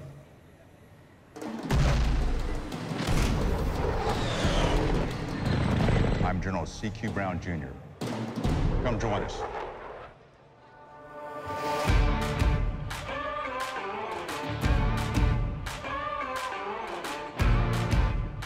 When you have a lot of money tied up in your transmission and differential in your car, kind of like I do in this one, this is a must-have. Royal Purple Max Gear High Performance Gear Oil. Even under severe squeeze film conditions caused by sudden shock, extreme high loads, or low RPMs, Max Gear helps reduce bearing wear. I am pretty sure we put this to the test more than anybody else. Slippery, synthetic, and complete with Centerlick technology, Max Gear reduces wear and friction, which allows your gears to run smoother, quieter, cooler, and longer.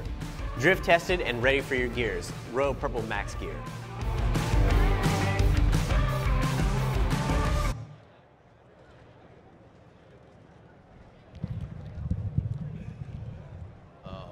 All right, well, thank you to our crew. Kevin Wells down there. Who else is down there helping him out? Is that Doug? That's the one and only Formula Doug Doug Artis. Right. Doug back in the building. All the way from Wisconsin. In Yep. his own plane, or somebody's plane, a plane, a small plane. I don't mean like an airplane, commercial plane. He flew his own plane here. Yeah, people get that.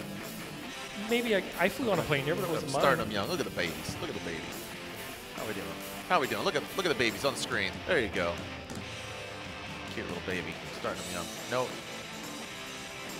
Yeah, I don't know. And yeah, so starting them young, getting them hyped. Is that a Mario Brothers shirt?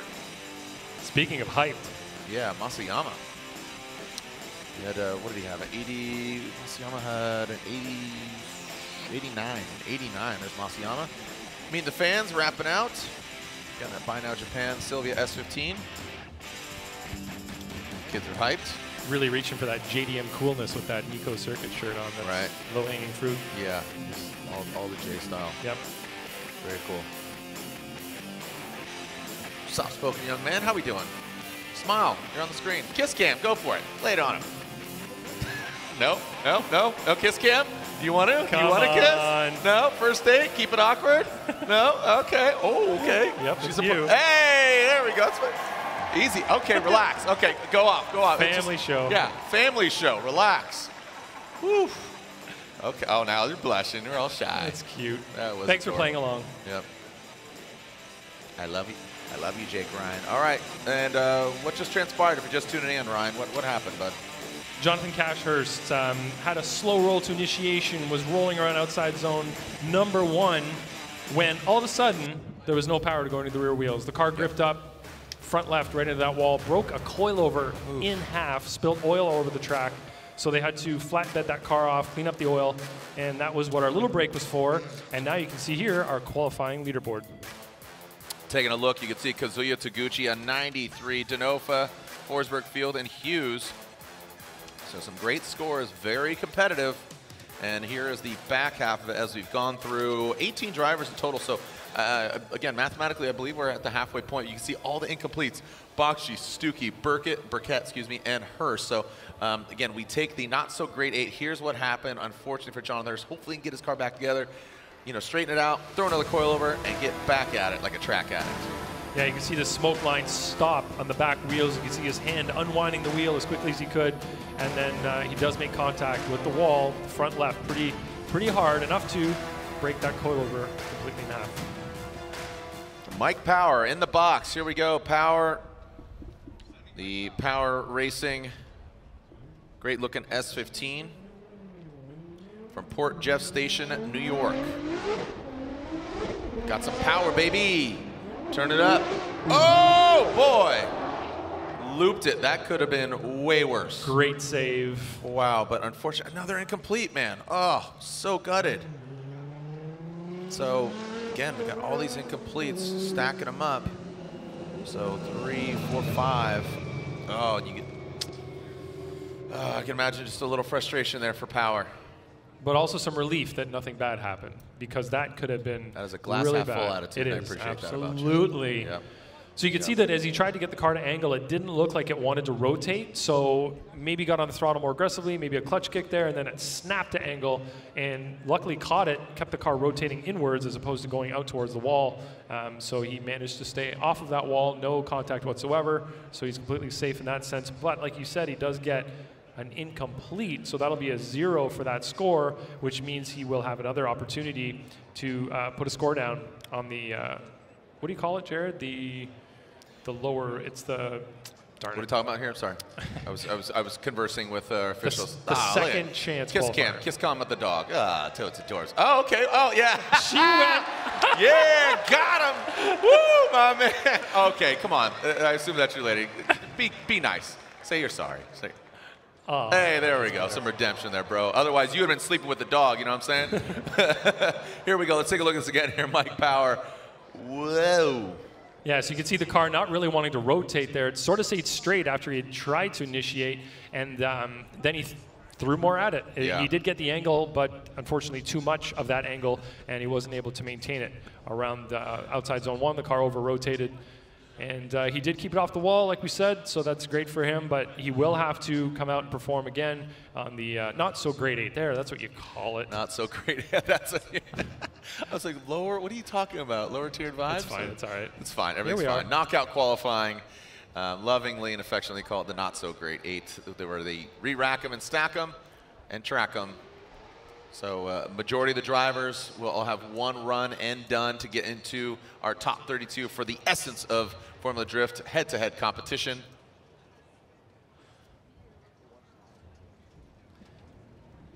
Taylor Hull, Taylor full pull Hull. Great looking Corvette coming to us from Sonoya, Georgia. Let's see what Taylor Hull's got. He's a busy man. He's building a bunch of different cars. He's doing drift school. He's doing a bunch of really cool stuff. Very busy. Him and his lovely wife. All right, here we go. Taylor Hull, let's see what you got. Comp Cams, Edelbrock.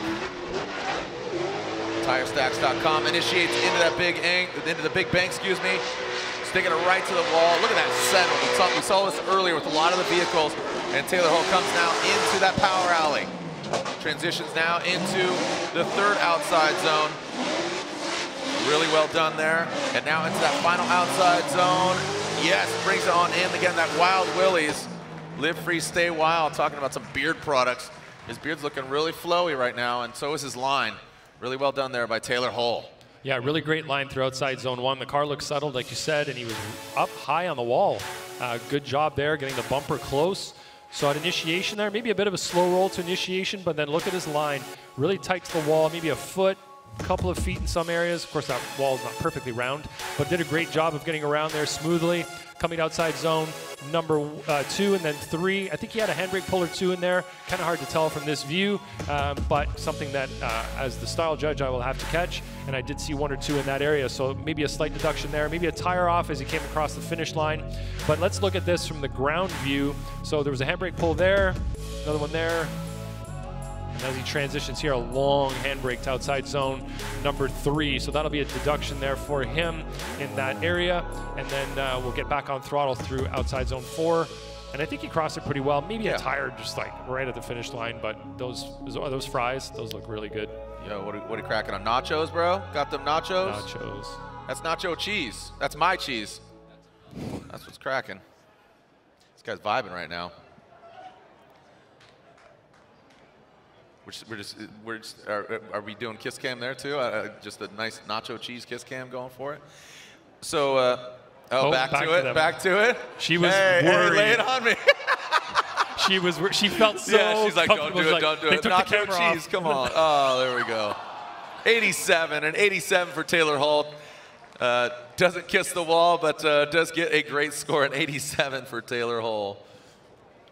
All right, Yves Meyer, that's who I was talking about. Again, Drift Cave working on Wataru Masayama. Yves Meyer's 86, of course, the Corvette. They are busy individuals, and they're all in top 16 in St. Louis. So let's see what Yves got here.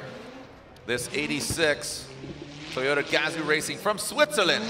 Yves Meyer, yeah, getting aggressive. Wind it up, baby. You can see him now coming down into that power alley. Here comes Yves Meyer. Let's see the transition here.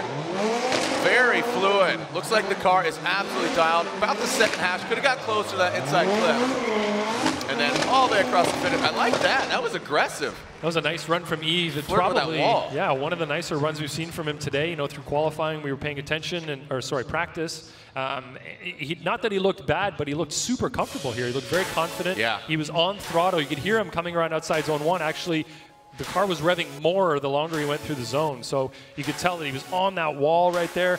Really great job from him on line. A couple of bobbles from that car in that area, but overall, really smooth. Could have been a little deeper in zone 2. He missed a lot of zone 3, it looks like, from that view. Decent job there, maybe on the 1.5 hash mark on inside clip, but great job overall from Yves. I think that, let's watch here. Yeah, you can see that he missed outside zone 3 by quite a bit, but could have been tighter on inside clip. Overall, though, really great. Aggressive, on throttle. Just needs to get his car positioned a little bit more accurately throughout the course. If you haven't picked up your official Formula Drift gear, go to shopfd.com. Or if you're here in the building, how we doing? Check it out. Oh, Throttle. Download throttle.com, share, join the conversation, picking up some gear. It's the president of Throttle right there, supporting it. Some umbrellas, got some t-shirts, some hats, some goodies. And an 84 for Yves Meyer puts him into 14th, so an 84 for Mr. Meyer. Next up, Nick Novak. He's bringing Nick Novak back. Hopefully he has his receipt. He's bringing Nick Novak. Yup. Yup. Yep. That was my Justin Timberlake impersonation. Sound and look just like him, right? I mean, I'm just saying, you ever seen Justin Timberlake and me in the same room? All right, Nick Novak. Here we go, Nick Novak, Nakora Works, GT Radial, BMW, initiates. It's falling down a little bit, a little wavering, but now it looks like he got it settled. Let's see how he goes into this power alley. Quick little yank of the handbrake into the third outside zone. You can hear him lifting off the throttle, but just that natural slowing down and decel into that final outside zone. Taps the bumper, lose it. He had a kiss cam of his own, kissing that wall. Nick Novak. All right, so let's look here as Nick Novak comes up to initiation. We'll be able to see the rotation of the car here. A little flick to the right, nice rotation, but unfortunately there's a lot of movement in the car as he comes through outside zone 1, and you can see that he's not as high as we'd like to see him through outside zone 1, but you can see that he's on throttle, definitely doing that, so he comes outside zone number 2. Bit of a hesitation there, doesn't fill outside zone 3 all the way. A little bit off of inside clip 1, and right here as he transitions, there's a big lift right there, and then he gets back on throttle little wall tap. So the car was not completely settled, and it maybe wasn't positioned exactly where it should have been all the way through the course, but he was on throttle pretty aggressively through one. Coming off the zone here, as he comes to zone number 2, you got that handbrake pull, little pull there again at outside zone number 3. And then right here is the hesitation. As it transitions, there's a big lift right there, and then back on throttle. So not ideal in terms of flow and pace throughout the track, but he's going to get a score on the board. Yeah, I mean, you want to get something in the 80s, the 90s to really lock it in, but high 80s, I think you're going to be comfortable because we do have some mid to low 80s, the 83 of Brandon Sorensen. We have an 84 for Reeder. But so we got a lot of 90s, but you got to take into consideration we have 1, 2, 3, 4, 5. So an 83, kind of flirting with, you know, being in that not so great 8, but still have some other drivers to throw down. So an 83, not absolutely comfortable, but all those 90 drivers, they're in it to win it. In it to win it?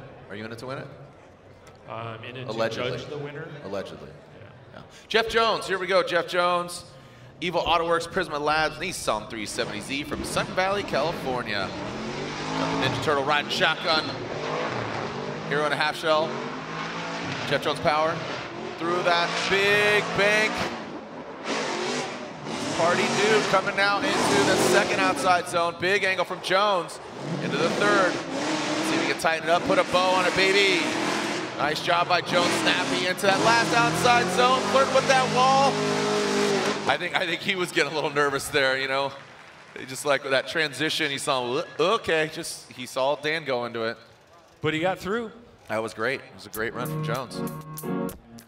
Yeah, you can see that there was some hesitation in some areas where there shouldn't have been, some decel maybe in an area where there shouldn't be.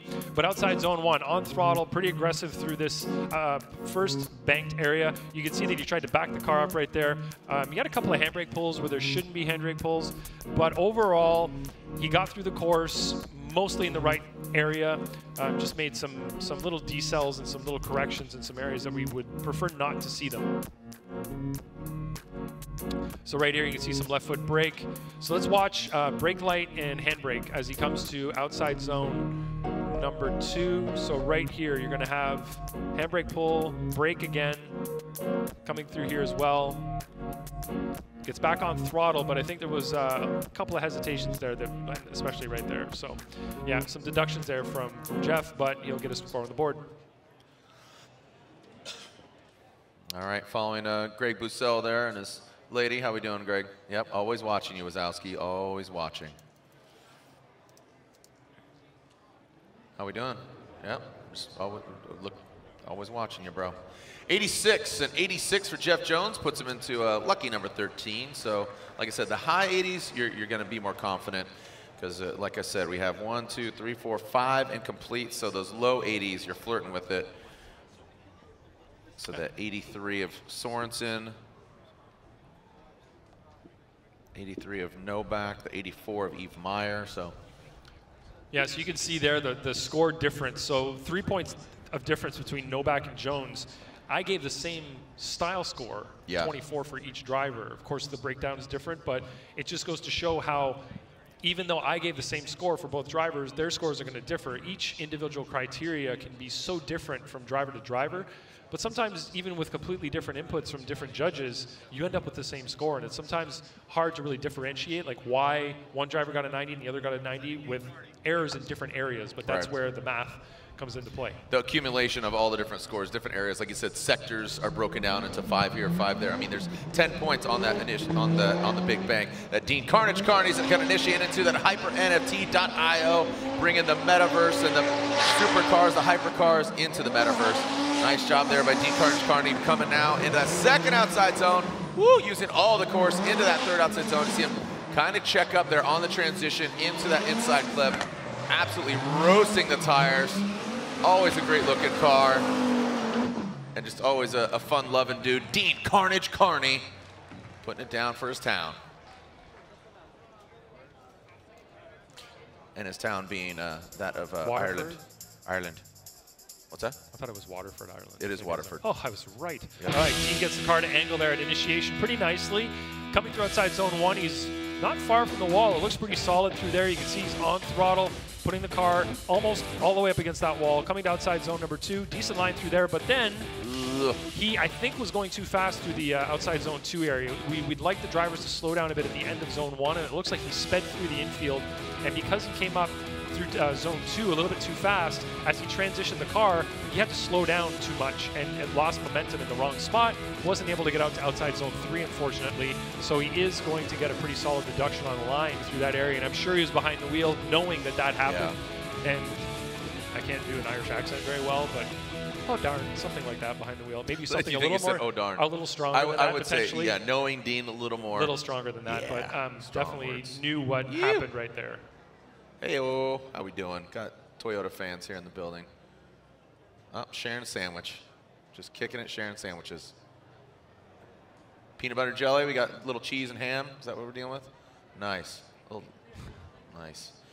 Here's a snack for you, an 84 for Dean Carnage Carney. So an 84 for Dean Carnage Carney. That was a good guess, Jared. On the sandwich? Sandwich. Yeah, yeah. Not a big sandwich guy. I couldn't tell. You could tell what that sandwich was just looking at it on a TV screen. Oh, yeah. Yeah. Solid. Yep. You know, I'm gonna guess what's in your sandwich. That's my superpower. I would have gone for peanut butter jelly personally. But, yeah. You know. All right, here we go. Federico Sciarrifo. Here we go. The Italian driving the Fiorella. He says the car is a beast. He loves it. He's absolutely elated at where the vehicle's at for him right now. So let's see this Pennzoil Lubricants Ferrari. Yeah, it's a Ferrari, kids. Gotta love it. Spinning the Nexen tires into that first big outside bank. Now in that second outside zone, let's see how it transitions. Very fluid. Into that inside clip. Now bring it across. And just absolutely standing on it. Triple F, the Triple F Drifting Department, Pennzoil Nexen Tire, 599 GTB, lovingly Fiorella. Little hesitation on initiation. As he comes around outside zone 1, you can see there's a little bit of space between the back of the car and the wall, and it grows a little bit bigger as he gets through the zone. Coming to outside zone number 2, a bit of a hesitation there, and then as he transitions for outside zone 3, he leaves it early, doesn't quite fill it all the way, and this is the biggest hesitation right here. There's a big handbrake and a pretty big slowdown there. Gets back on throttle, bumps the wall, so you can see why he got himself slowed down a little bit. He was coming in there maybe on the wrong line, a little bit too hot, and had to adjust to avoid going to the wall too hard. But you can see right there the bobble at initiation, so definitely a correction from him there. And then as he comes around the zone, definitely leaving some space between the back of the wall and, the back of the car and the wall. Could be deeper there. And then a bit of a handbrake pull there at outside zone number 2. Coming through 3, could be deeper in 3. Left it quite a bit early there as well. And then right here, big handbrake pull. Longer than we'd like to see there. A little wall tap and a slight variation in angle through that area.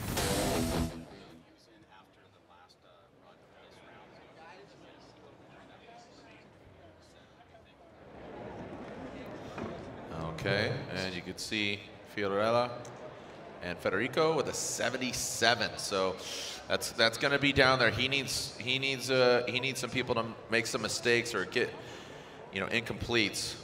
So again, we'll see if that holds. Hopefully it does. All right, always one of the crowd favorites. Up next, Adam LZ. Homeboy's raising the roof, even though there's no roof here. Adam LZ, always a crowd favorite. Let's see LZ in the AutoZone Pennzoil Mustang RTR Spec 5D. Here we go, the signature fade. Let's see if he can fade on into this outside zone. Good initiation there from Adam LZ. Very, you can see locked and loaded. Car is settled. Going to be a little bit higher on that bank. And then comes up shallow on that second outside zone. Definitely gets into that third outside zone. Tighten it up at the second marker. Now transitions into that last and final outside zone. So again, could have been a little higher on the bank and definitely missed the second outside zone, but liked what he did. All right, taking a look here.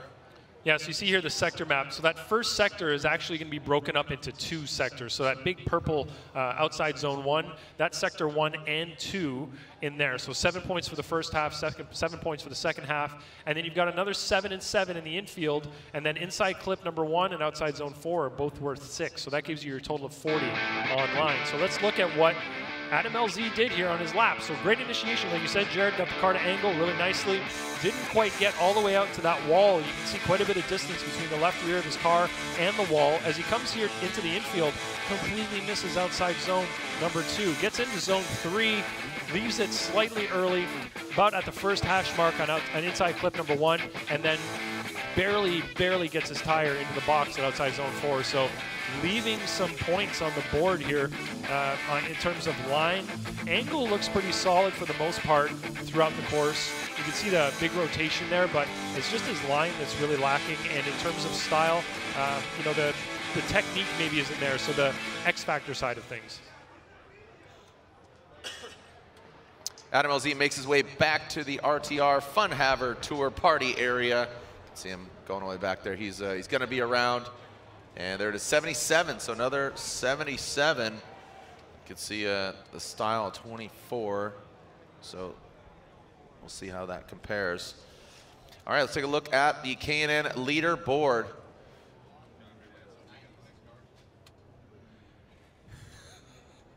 Hull, Pollock, Jones, Reeder, Meyer. You can see Carney, Novak. And a lot of incompletes there. So Odi Bakshis, they are guaranteed. So Fetty right there, flirting with that, right there with that 77, right above those incompletes. Let's see what happens. Ryan Littoral of Power Stop Brakes, Nissan S15, coming to us from Colton, California.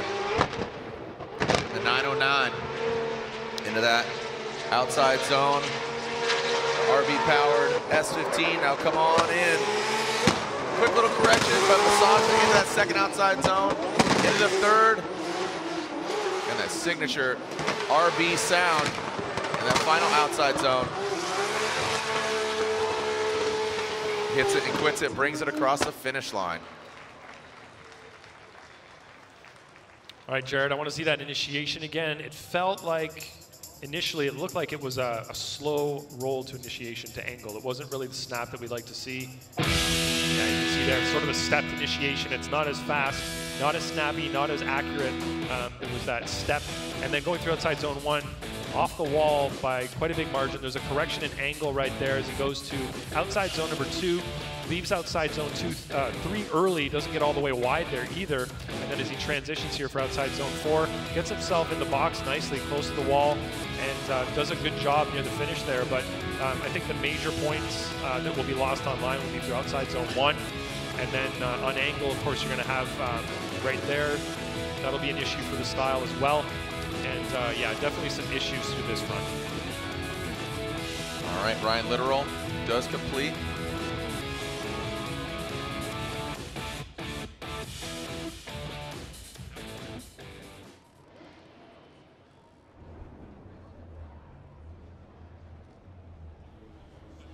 All right, Ryan Littoral making his way back.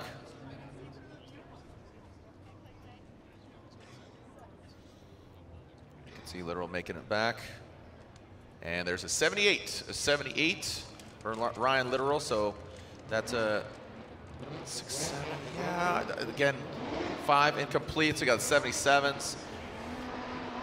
Yeah, I mean,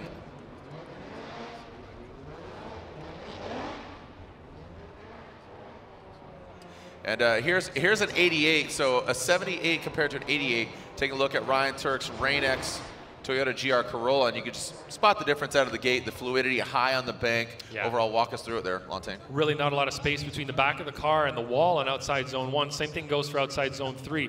Right here, though, he hung on really long on outside zone 3, overshot that zone, but still managed to get into inside clip number 1, but it put him on a weird line through outside zone 4. So it did have some repercussions. It wasn't ideal all the way through that run, but definitely had a strong outside zone 1 to get him through that whole big bank area.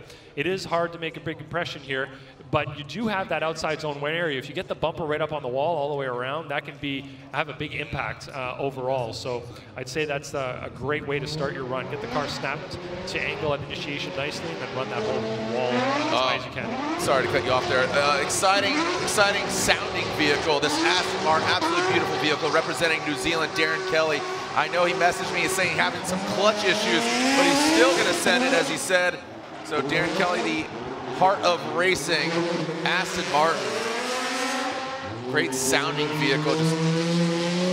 Again, just so unique, just the exotic vehicle. But like I said, unfortunately with those clutch issues, you can see that compromising the line overall, but still just getting after it. So it makes a noise for Darren Kelly. Like I said, he says, no clutch, unable to disengage. So it's just always in, half a lap in practice all day. So not a lot of track time. Yeah, you can see that he's having an issue getting around outside zone 1, and the car does look a lot slower than you'd expect from most cars, especially near the end of the zone. He does manage to get it not all the way up, but pretty high up in outside zone 1. As he comes outside zone 2, you can see the pace isn't quite there, and the line is definitely not there. So not really putting the car where we'd like to see it, and you can see that last corner, he's going to miss it altogether. So definitely some issues with that car, as you pointed out, Jared. Hey, how we doing? Got the fans out here. This guy's, what dance is that hyped right now? Okay, got a frog head. That's cool. It's a helmet. Is that a helmet? It's a helmet. Looked like a frog. It's a cardboard helmet. Got it. It's not going to save you in an incident, but no, I wouldn't definitely wear that. Flying the O'Reilly Auto Parts flag. Yeah, I wouldn't wear that in a car, you know, going around the track, but Oh, looks there we great go. for kids. Hold Daddy with the beard. Use that thing as like a bridle while she's riding. Oh, kids on shoulders. That's the wave of the future. Today, yes. Yep. Master Blaster setup. I am Master. He is Blaster.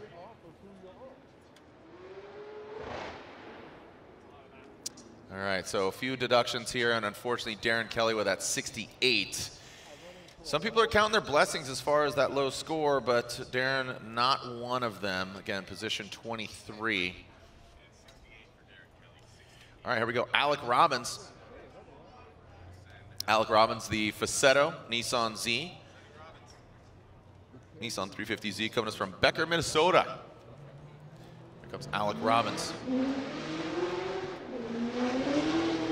All right. Oh, big angle there from Mr. Robbins. See him initiate, but he's falling down the bank. Not exactly where he needs to be. Let's see if he can tighten it up here. Second outside zone, all the way to the course's edge. Really well done there. So for the lack of proximity to the wall, he definitely tightens it up. Holy cow, I could shake the venue here. Well done there for Alec Robbins. So let's run it back here. That was a great transition from zone 2 to zone 3. I thought he might overshoot it there, but he snapped the car so fast, held it, got close to the wall in zone 3. It was a pretty great part of the track. So let's look at run up to initiation. And like you were saying, Jared, he's not really as high up on outside zone 1 as he should be. As he comes to outside zone 2, handbrake pull there, that's going to be a deduction for him for sure on the style side of things. This is outside zone, the latter half of outside zone 3. And then as he comes into the outside zone 4 area, pretty nice and smooth. So there we go, getting through outside zone 3, inside clip 1. As he rounds this last corner, outside zone 4, nice smooth line around there. Could have been slightly deeper through zone 4, so maybe the line judge will get him there. And let's look at that initiation one more time. So as the car, little flick and pretty nice initiation. Just needs to get higher up on that wall. So get some points deducted on line through that area, but overall here, pretty good run. Watch this transition. We'll get it next time. Spoke too soon, Jared. Yep. Premature transition. Alec Robbins back in his pits, awaiting his score. He made it back to his intent real fast. Yeah, I think he's down there at the end. Quick driver, snappy McSnapperson.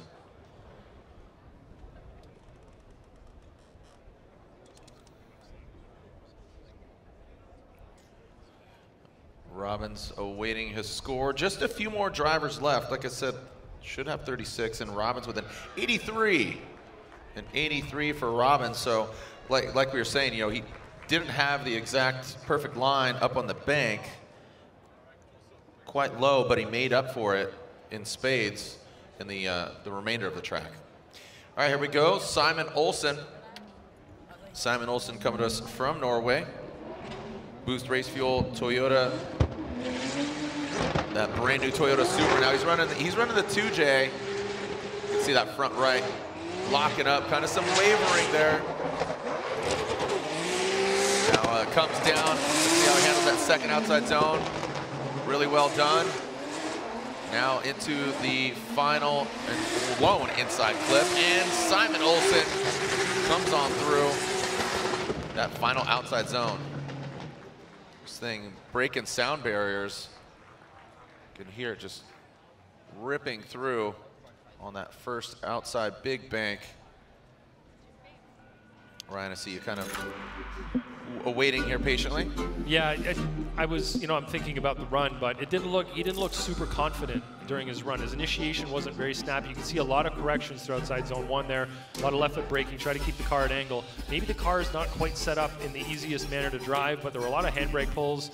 So the initiation pretty decent, but you can see a lot of left foot brake there, a lot of movement in the car, which we don't want to see through outside zone 1. Dropped way down there, big hesitation, poor line there from outside zone 1 to 2. Misses outside zone 3, kind of a hesitation there as well. So again, not looking very confident in the car. He's getting through the course, he's on throttle in the sort of the majority of the areas, but lifting in the wrong areas, I'd say, throughout the course.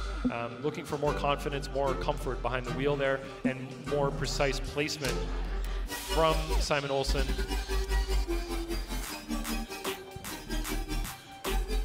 All right, Simon Olsen completes his run. Just a few more drivers left, and 6 to be exact, or 5 actually. Simon Olsen with a 73, a 73.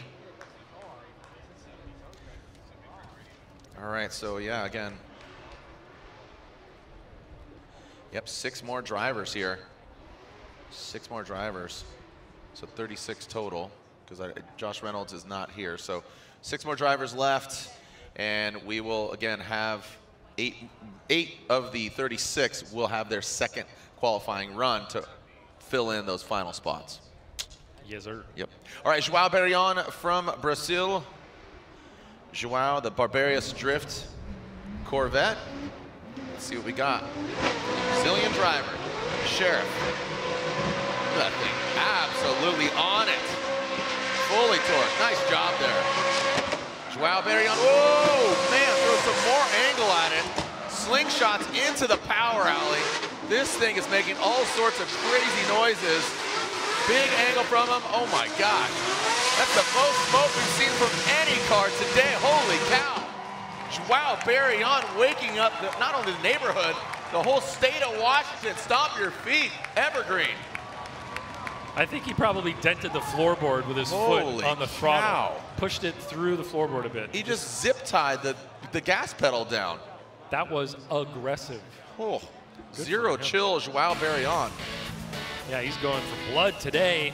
Look at his initiation as he gets the car flicked to angle. There's a bit of a step there in his initiation, but once he gets it to angle through outside zone 1, there's nothing left to that car. That is to the floor. There's absolutely no lifting there whatsoever through outside zone 1.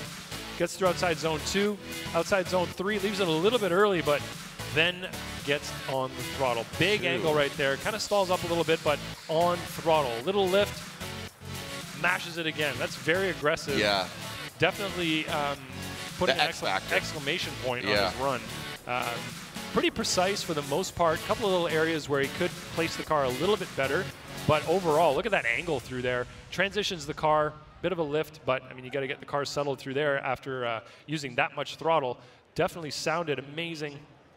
Great run from João Barrion in terms of you know, just the aggression and the dedication to where he was going. Definitely no lack of confidence in that run. No, not at all. Absolutely. Pin it to win it, baby. These guys are hyped. Got their FD gear, got the hats, got the shirts, got the heat waves on. Keeping it cool. João Barrion with an 86. An 86. Oh boy, we're hearing some boos down so there. let me explain. I took a couple of points off at initiation because it was stepped and it was a little bit, it wasn't as snappy as it could be. So a couple of points knocked off there. And then in terms of his X Factor, I gave him a 9 out of 10. So that's the highest one I've given all day today. So he definitely got a high score there. But a couple of little deductions here and there will hurt you, you know.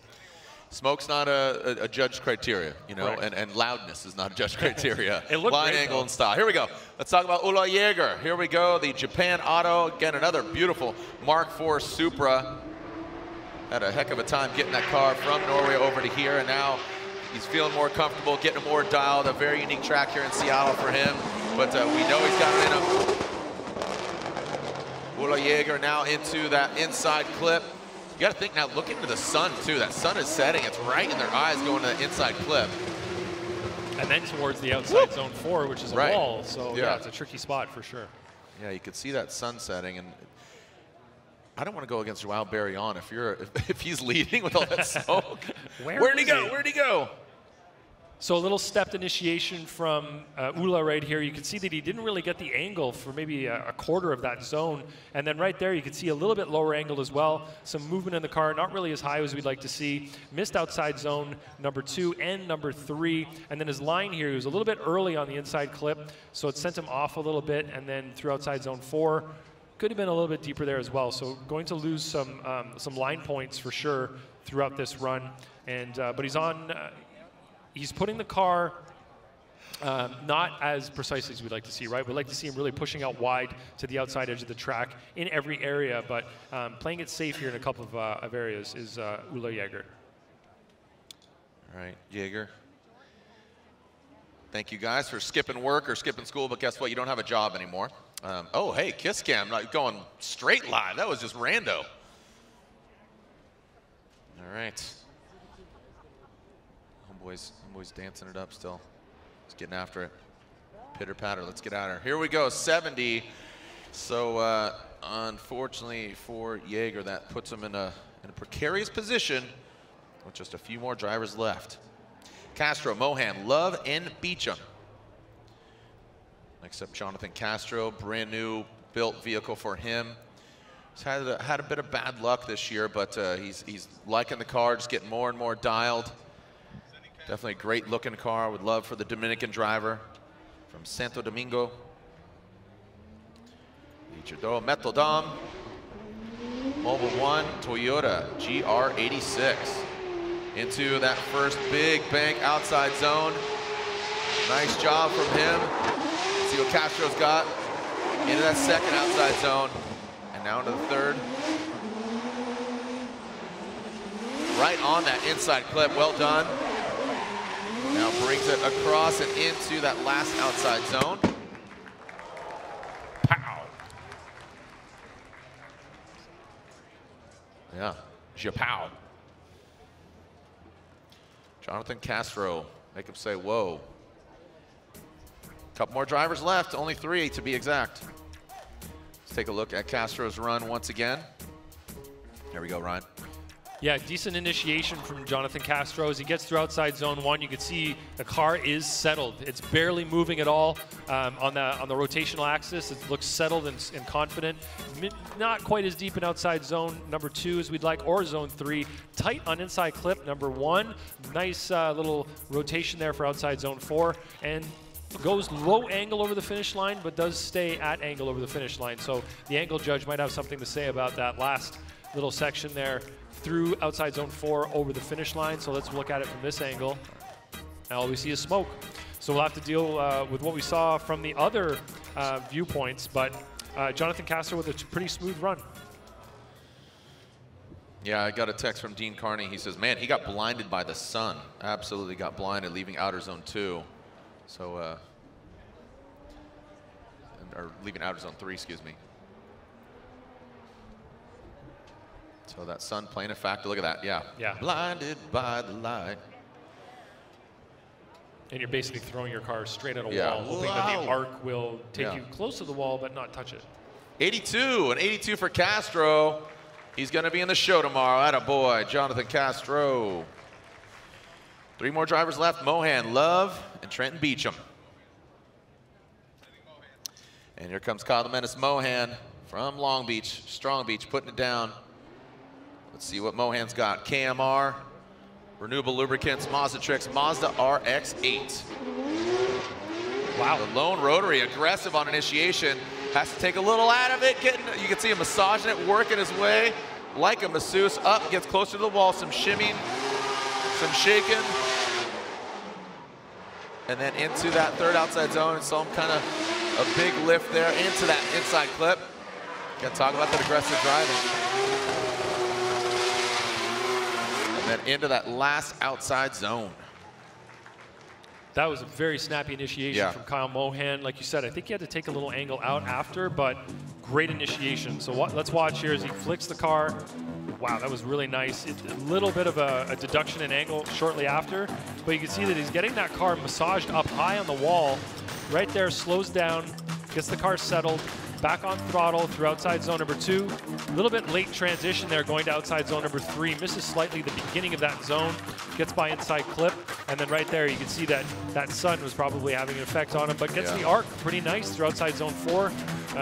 He did have a handbrake pull there, getting the car slowed down, but made it through outside zone 4 on a nice arc, and that's what we like to see through there. So there you can see some bobbles in the car as he slows it down at outside zone number 1, and then right there through outside zone 3.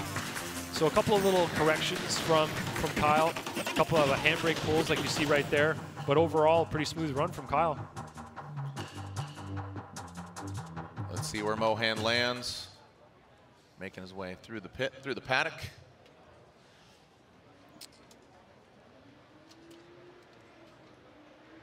And with the price of admission, complimentary access to the pits.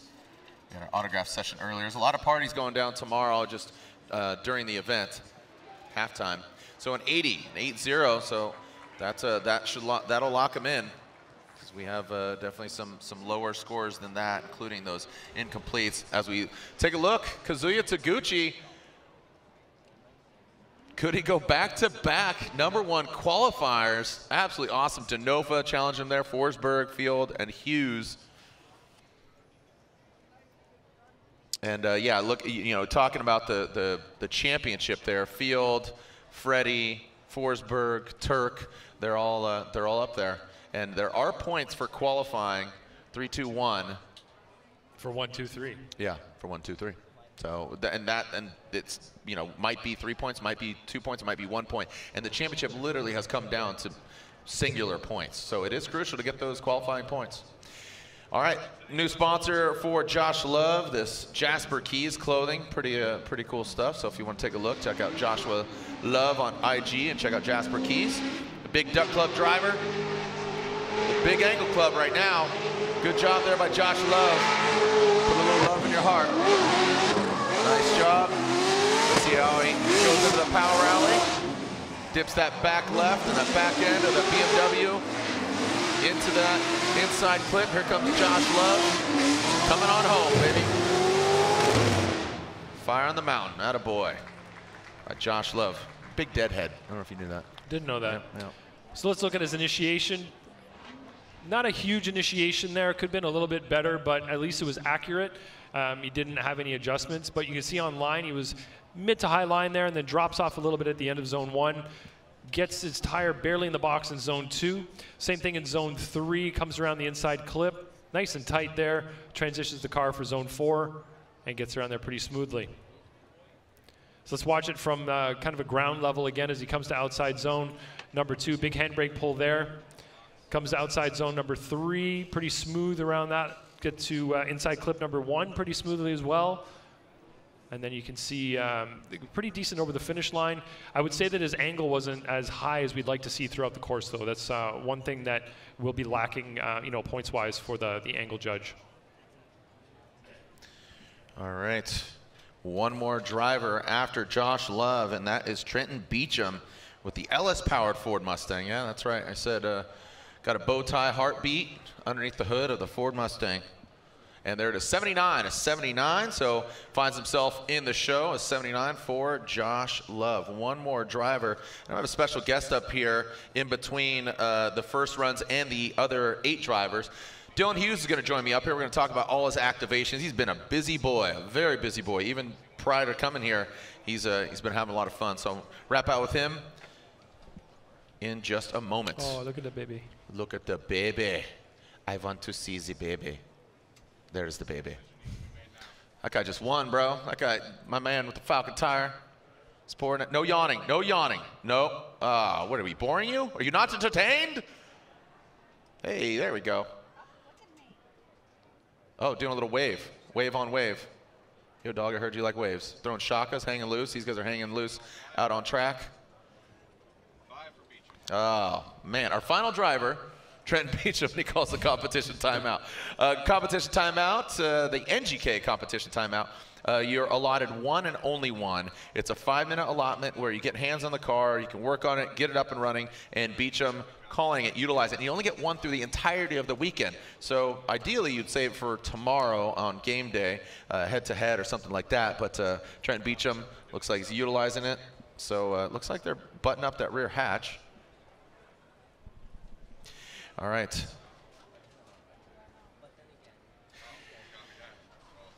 All right. So Beecham, don't know exactly what's going on. Pat G up here in the booth is conversing with the officials down on the ground. All right, let's take a look at our top three. So leading the points, here's Matt Field. Here's his qualifying run. We saw how aggressive he was. He had a 90 out of the gate. What do you think? What is this, deserving of a 90? Higher, lower? Well, that was a nice flick to initiation. He's getting the car nice and high on outside zone 1 on that banked area. And then as you see him come off the bank, you're going to see him come down into outside zone number 2 there. 2 handbrake pulls on the way there, so that's probably a couple of deductions right there. And then transitioning the car to outside zone number 4 on throttle, looking smooth. So overall, an awesome run. Just a couple of small little things, nothing major. And here we have Frederick Osbo getting the car initiated. Nice snap to angle there as well. The car looks super settled, just like Matt Fields did around outside zone 1. Nice and high. You can see how close he is there with all that rubber being thrown up. Pretty impressive viewpoint there from that camera. And then as he transitions for zone 3, nice and smooth. Car's looking really settled, putting it everywhere that it needs to be. I believe Osbo also scored, he scored an 89. And then Ryan Turek here coming through outside zone 1 as well. Getting the back of the car nice and high up on outside zone 1, maybe a little further off of that zone than some of the other drivers were, maybe by about a foot or so.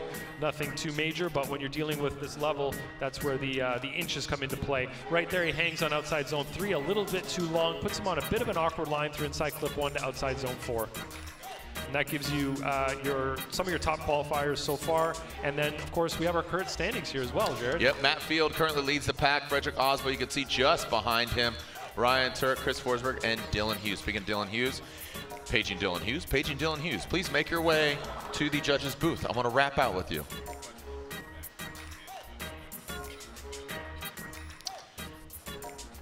Yeah, and so we'll see how the bracket shapes up. But again, Kazuya Taguchi absolutely coming back with that #1 qualifying position. Amazing. Yes. Why is it clicking for him? What do you think? I don't know. Sometimes these things just click, you know. Yeah. It's maybe a confidence level, comfort with the car. Maybe you got more practice. Maybe there's a setup change that they made that made it way more easy to drive for him. So you see Trenton Beecham being towed back to his paddock space, his pit space, and you got Kevin driving the Toyota Tundra there, getting it towed around. And we'll see what kind of repair they need to make. The competition timeout, the 5 minutes, won't start until they get him to his paddock space, and they actually put hands on the car. So could be another minute or 2 before they get over there and get him into position to start that competition timeout. Well, also, Trenton, uses competition timeout. I wouldn't have used it. I would have just said, okay, cool, I got an incomplete, throw me into the second run. But the second run's coming up pretty much right now. So do you have time to get back and fix your car? Maybe then you call the competition timeout if you can't fix it? I don't know. Yeah, no, because he's going back. He would be the last of the 8, right? Because the other incompletes will go ahead of him because we go back in the order. So first driver of the 8 will be Odi Bakshis. Okay. Then we'll have Daniel Stuckey. and then also Dan Burkett. So yeah, when we come back, we'll get Dylan Hughes up here, special guest, wrap out with that very busy boy, and then we will see the second run, and will Trent Beecham be up and ready to rip? We'll find out when we come back here, round 6 of the Formula Drift Pro Championship from Monroe, Washington, Evergreen Speedway.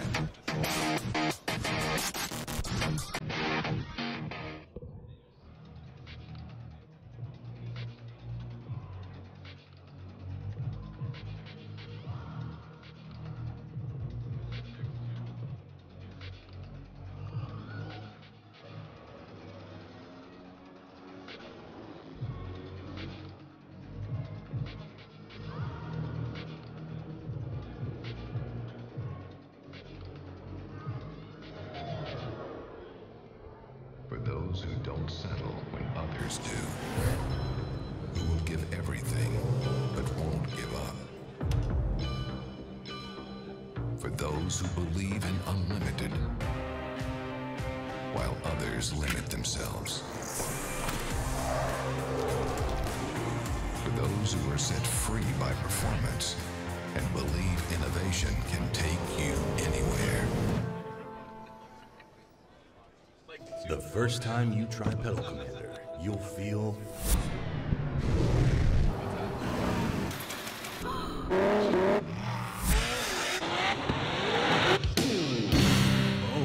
yeah.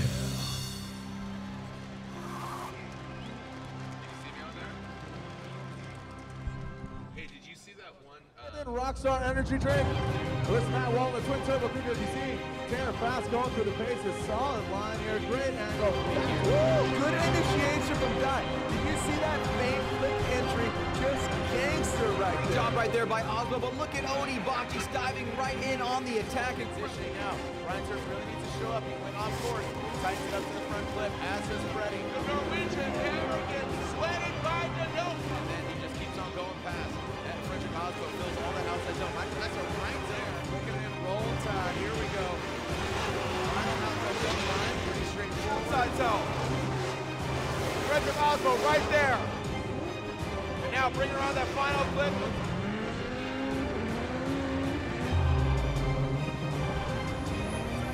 Approaching, pulling some tire out.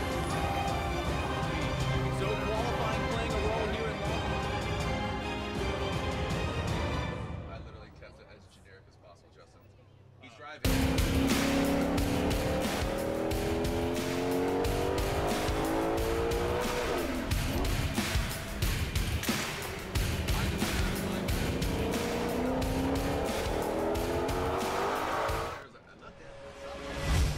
I'm Dylan Hughes, Formula Drift Pro driver, and today we're going to talk about Royal Purple HPS and what actually goes into it. There's a lot of talk about additives, and Royal Purple has its proprietary Centerlic technology. It is fortified with a high level of zinc phosphorus anti-wear additive for exceptional protection against heat and wear. Its high film strength improves sealing between the piston ring and cylinder wall for maximum horsepower and torque. Royal Purple HPS, race car technology for the street.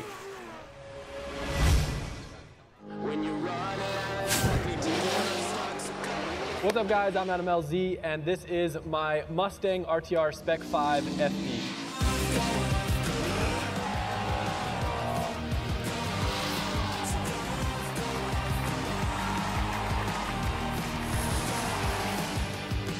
Last year I drove a 2J S15. The car ripped, but we had difficulty setting it up once we got onto the monster of a tire, the Nitto 315 NT555 G2. So this year I've joined RTR, one of the baddest teams in the world, and I'm gonna walk you guys around the car. So the motor that we have is a Roush Yates RY45. It makes about 800 NA, and then with a lot of nitrous, we can get this thing cranking up all the way to 1,200 horsepower and up to 9,000 RPM. We got BC shocks on it, dry sump, a bunch of fancy stuff going on in the front. There's so much custom things with this car, it's kind of wild. But the team really knows what they're doing, and these cars drive so good that it's definitely a treat to drive them. In the front, we got NT05 Nitto tires on some RTR wheels, lightweight brakes, kind of standard drift car stuff. We got a beautiful cage in here, Recaro seats, 4-speed transmission. Actually have an inline hydraulic handbrake, which is something different, but it works great. Keeps the weight down instead of having an extra set of calipers. Cool carbon dash, standalone ECU. Coming around back, standard FD stuff. Got the radiator in the rear.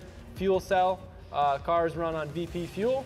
and it's a good time. I'm stoked to have AutoZone on board with my program. Got Type S lights on it, Optima battery, NGK spark plugs, NTK sensors, Pennzoil keeping this thing running. Get up here. So this is your quick walk around of the Mustang. Serious. Now we're gonna go drive.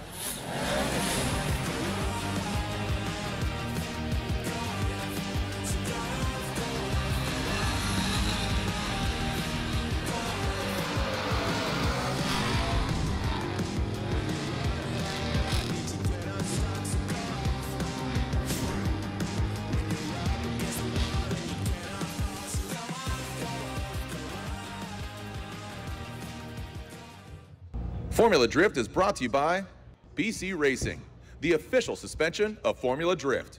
Go for gold. Falcon Tire. Torque Drift, the official blockchain game of Formula Drift.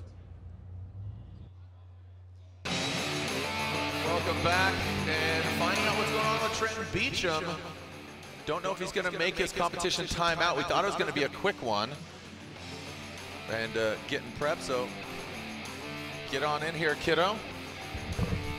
Dylan Hughes, and the clock is ticking.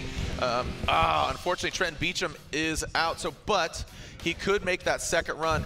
Joining me here in the booth, we'll back up, and Dylan Hughes, thank you for joining me. Finally, I've been paging Mr. Hughes, but hey, you are a busy boy. You are a very busy boy. This is Dylan Hughes, the Dozer. Congratulations, winner in Orlando. You got a smile on your face, but you've been partying, man. You've been doing a lot of stuff. Even right before here, you were doing jet boating? Yeah, jet boating, man. Pacific Northwest vibes. Good to come back and hang out with all the local homies. And yeah, so apparently these dudes ripped these jet boats up the rivers around here, and I had so much fun on Wednesday. Yeah, I really did. It was awesome. And you're going back, you and your pops are working on the bike. Because you got the Permatex, the flat out. Yep, Bonneville bike's getting prepped up. Woo. So that's going to be going down as soon as I get back. I'm going to drive from here straight back to SoCal, work on that thing. I got to put a brand new fresh motor, my E36 for Good Life. Bonneville bike's got to get prepped. I have to cage a Mini Cooper for a Lemons race. The Lemons, that's right. So lots of stuff going on. Dude, also you're bringing a car on Hoonigan, this versus that, the 2J NASCAR? Yeah, we're taking the 2JZ NASCAR officially as of the day before yesterday. We're taking that thing out there, and we're going to race it against, I don't even know what we're going to race it against, but it should be epic, though. Something pretty sweet. And then also, you're going to be a keynote speaker for Royal Purple, man, and we're actually going to work together out there in Indy. How exciting is that? Yeah, so it's something that's kind of crazy. They asked us to come out and give a speech at their national sales meeting, which is pretty insane. So we invited you out because we obviously vibe pretty well together. So I figured that we would. I hate you. Yeah. Can't stand you. Actually, funny, coincidentally, a commercial was on. I was kind of mocking you, like, ooh, and I had the mic on instead of everybody. I was like, oh no, you got me his sick. mom and dad are gonna kill me. No, man, congratulations on all your success. You just had a really great 2022, man. It's been going, man. It's just been going. It's kind of crazy. You just kind of put your head down and grind for so long that like you sort of forget where you are, and it's kind of fun to take a step back and kind of see kind of what's happened over the past couple of years from big mechanic guy to big driver guy. So it's cool for sure. It's cool, man, and you're doing it with your family, which is rad. Your brother's doing backflips. I think he hurt his foot, so I don't know if he can do it. Can he do backflips anymore? Yeah, he can. Okay. Yeah. It might be slightly painful, though. Yeah. He'll be all right. He'll still do it. For you, Jared, he'll do it for Jump sure. how high? Yeah, exactly, exactly. But you're doing it with your dad. Your mom's here, and again, it's just been a fantastic year. And you are from Snoqualmie, right? Yeah, Snoqualmie. Yeah, so about 45 minutes out of here, out to Highway 203. So I love coming back here, man, and especially like cruising back into town. Awesome jet boat experience with the bros on Wednesday, and then the weather's absolutely perfect. I know that like not everybody goes to all these rounds, but we have had so many hot rounds this year. It feels perfect to come up here and to get some good PNW weather. And you made the PNW proud because your win in Orlando was in the wettest of wet, gnarly thunder. Like I saw the lightning hit like really close to us really close, in Orlando. Yeah, really close. It was sketch. It was a little bit sketchy, and that's, you know, I think years of driving right here at this track right here below us is just playing around in the rain and having fun. All right, there we are with Trenton Beecham, and you can see his, his face speaks volumes of what's going on. So there are our not so great 8, our bottom 8. So keep in mind, it's the better of the 2 scores. If you have 2 incompletes, we're out. We're gonna the #1 qualifier, Kazuya Taguchi, who did it again. Dude. Yeah, right? Insane. But those are the not so great 8. So the people that have the scores will take the better of the 2. But you can see that 4 drivers are gonna be watching from the sideline. So half of these 8 drivers are gonna be, unfortunately, watching from the bleachers. So stick around, don't go anywhere. Ryan Lantain will continue to judge Really judgy McJudgerson. But first driver, Odie Bakshis, he says it wasn't a driver error, the car turned off. So he was hyped on the run. He's texting me, he's like, dude, I feel like a doofus. But no, man, come on, Odie, you got this. Here we go, Falcon Tire Field Suspension S15.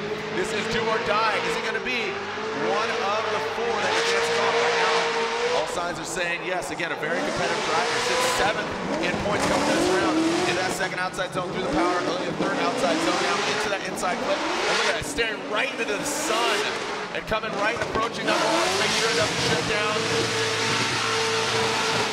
I'm telling you, that sun's got to be absolutely brutal, huh, Dylan? Yeah, for sure. Especially earlier when we were going for our first run, something about, especially at the end of practice, like as soon as you would come around, it's like the asphalt was really dark, and then like the whole like white banners was kind of a little bit sketchy, I'm not gonna lie, and it hasn't gotten better. What do you think of Odie's run right now? I think he did a great run. A little bit of left foot brake there, coming off of the bank nice and high. He's looking good. I did see him kiss a handbrake there one time, which I did as well on mine. It's kind of a thing.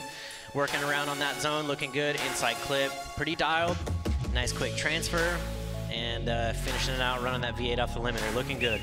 Yeah, nice job there. And again, I know you vie for the 2J power plant as opposed to the LS, Supercharger LS, like your boy Travis Reed and another PNW boy who got the win after you in E-Town. So holding it down for your town here in the Pacific Northwest. Why the 2J over the LS? You know, I'll tell you why. Real quick, 89.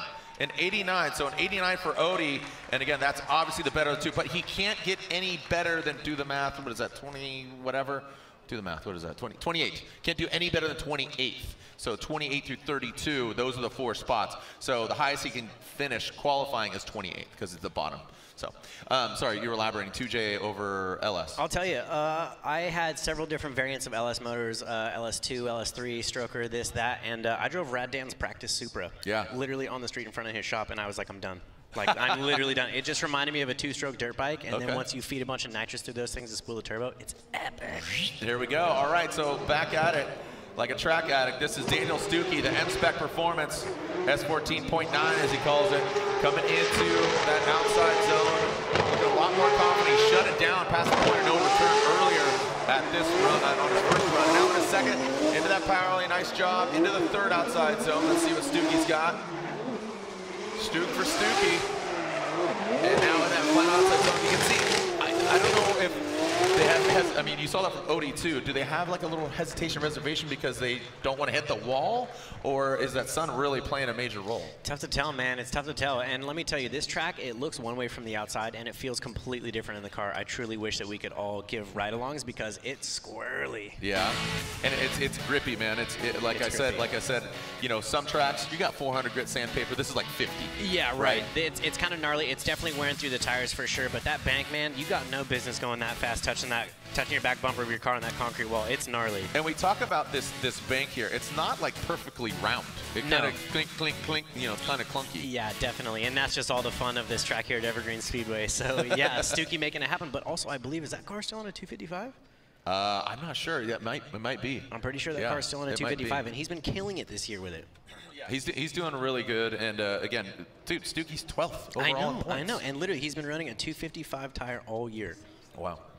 Wow, yeah, so that, again, that's the same setup as Pro Spec. You got to take that into consideration. You know, he doesn't have the big meat hooks, and look at that, man. Look at that face, 79, a 79. So will that hold? TBD for Daniel Stuckey.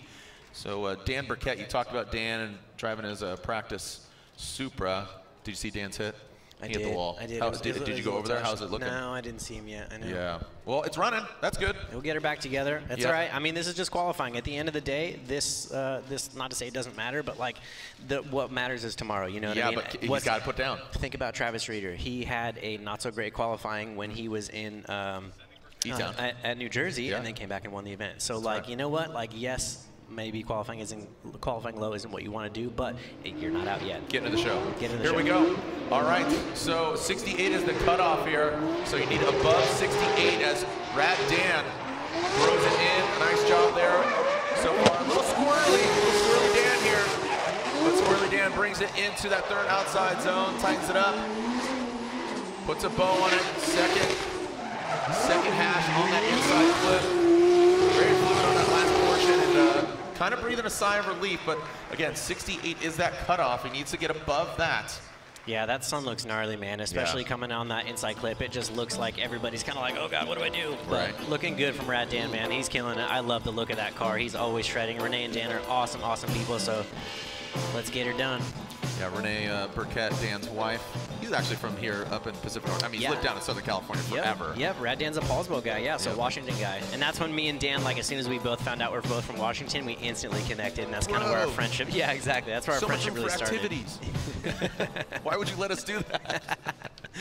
Oh, man, Trenton Beecham just wearing it. You could see just the emotion. Hopefully he gets his car up and running. And there it is, just as I say. Yes. Look at that mind control there. Whoa, easy. Close the door. Put your seat in upright position and tray tables in locked position.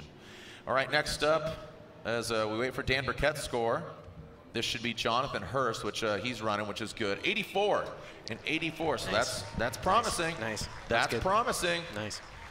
So he does better Stuckey, but Odie currently. So update that. There we go. So Bocce's, Burkett, Stuckey, and then Jaeger does have that 70, and Darren Kelly has it 68. But they want to better that just to lock it in. So am I right to say that he made it into the wall as well? Is like he did? Yeah, they were thrashing Jonathan Hurst. If you didn't see it earlier, went into the wall really hard, broke the shock on the front left, spilled fluid everywhere. But Jonathan Hurst throws it in. You can see maybe a little bit gun shy, shredding it. Now he works his way up the bank, risking it for the biscuit, baby. And that second outside zone goes Hurst. Oh man, he's not leaving anything in the judge's hands. Jonathan Hurst popping all over this track.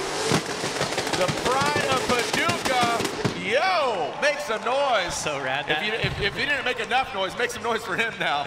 That outside three, he's coming in, like sliding, getting that thing slowed down, clutch in, right foot to the floor, and drops the clutch. That was so good. It's so rowdy. This car is so insanely loud. And I'm just happy for him that he, so 71 or better is what he needs in order to lock it in. But a solid run there, and just, you got to think, Dylan, when you've crashed before, right? When you go past that point that you crashed at previously, what does that do to your psyche? It's just, I think it takes your concentration to another level. It's do or die. You have one more shot. You know that maybe a mistake was made, whether it was mechanical or whether it was on the driver's side, and you just push forward, and I think sometimes it could help. Yep. All right, so again, Dan Burkett, you can see how hyped he is. He's like, yes, yes, yes. Boy, Red Dan. Yeah. If you haven't met Dan or talked to him, he's creating a lot of YouTube content. He has that monotone voice all the time. He's like, no, I'm super excited. No, I'm super bummed. It's the same. Yeah. It's always the same. Yeah, right. But the inner Dan does come out, man. He is just like a little kid, and I love the dude for it. No, he's great, man. So, oh, hey, easy. Hey, Family Marky, show. nice back tat, bro. Dude, bro, Ethica. Let's get some. All right, K&N knockout qualifying. Jonathan Hurst with an 84 and 84. Well done by Dr. Hurst, performing surgery on the track. Oh man, so you could see, look at that, we got 4, so, oh boy. Some of those guys, again, half of them are going home. Mike Power on initiation. Dylan, if you didn't see it earlier, went and initiated and just, it rotated, and he saved it from the wall. It was sketch, super sketch. Yikes. Best of luck to Mike Power, let's do it. There we go, Mike Power. Power the babe, Power the hoodoo, you do. Here we go, Mike Power, good initiation. Look at that, locked and loaded. Set it and forget it. Now let's see how he handles the transition into that second outside zone. Just barely gets that back left toe in. Tighten it up. Look at that sun, not a factor now. That's good, just barely. Then into that final outside zone, little left foot brake, massages it in. Mike Power on the S15. Look, everybody's rising to the occasion. Everybody's looking pretty good, man. Yeah. That's tough. Like you said, do or die, man. That's just so much pressure. Makes my back hurt. Walk us through it. Walk us through it. What do you think of Mike Power's run? So yeah, mowing it through the gears, going down the straightaway, entering at probably a good 80 miles an hour, nice and high on the bank. That left foot brake, you can't really ignore that, but I think that at least the car's exactly where it needs to be, which is pretty cool. So he does a little bit of a straighten right there, but gets it back, nothing too crazy, gets in the zone, gets into that zone pretty deep as well. The inside clip could be just a tiny, that's pretty dang good actually, nice and wide there. See, I mean, that's pretty good, man. Right? It's crazy. It's yeah, he's looking pretty good, man. Everyone's killing it. And here I am, so an 80 or better for Mike Power, and I think that will suffice. I think that will.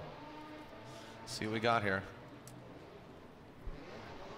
Mike Power just, you know, just trying to get his stride. How Mike Power got his groove back. Will it happen here in Seattle? And an 84. So, unfortunately, Stuckey is knocked out. So there is our first victim of knockout qualifying, unfortunately. So unofficially, allegedly. So again, Mike Power with an 84. So, hey, bro, I can't count anything you say. You told me 90, and then Dylan's sitting here at 88, and then back to 90. And here we go with Jonathan Hurst. So unfortunately, Stuckey is knocked out. So Darren Kelly, great looking car, great sounding car. What do you make of Darren Kelly's car? Absolutely. I just picture like two 2JZs morphed together at the bottom with 2 superchargers out the front of it. Like 12 cylinders is insane, dude. Yeah, supercharged, twin supercharged. Yeah, shout out to these guys. Super good boys. So rad. But having clutch issues, it just does not disengage. Look at Darren Kelly. Yes. Massive gangster flick. The clutch is not disengaging, so it's just locked and loaded. Listen to this thing. Is Darren gonna put it down for New Zealand? The Kiwi, little wavering there, but can he manage? Works it in and solid run. Man. Given all these clutch issues, he had a total of 2 runs, including his first run. That's so impressive. Like if you told me to go and drift this track without a clutch, I probably couldn't do it. That's pretty impressive. All right, did he adhere? You know, line, angle, style.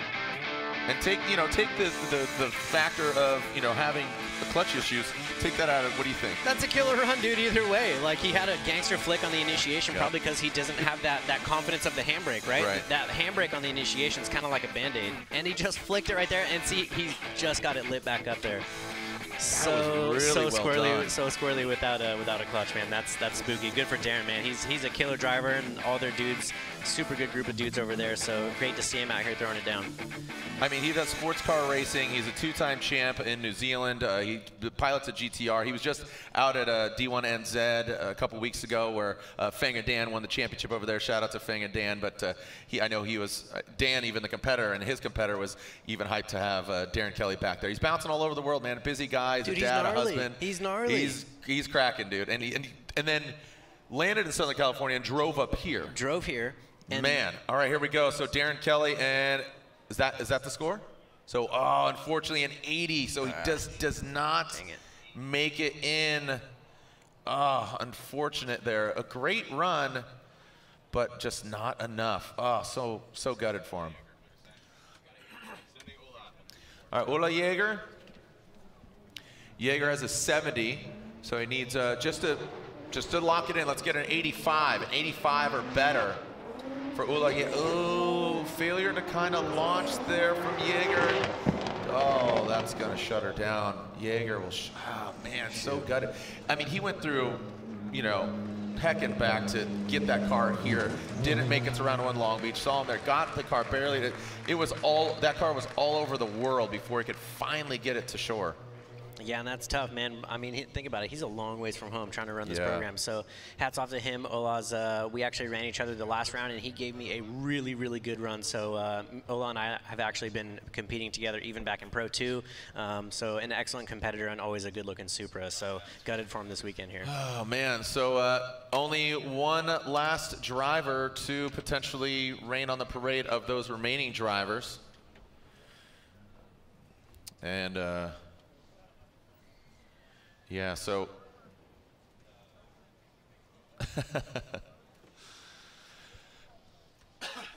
Mike Power on the bubble here. So Mike Power with 84, Hurst, Burkett, Bakshi. So Bakshi's is in Burkett and Hurst, but right now Mike Power is hoping that Trenton Beecham does not get an 85 or better. That would knock out Mike Power. So is Beecham in? Is Power in? TBD. Let's see what Beecham does. Again, this LS-powered Ford Mustang,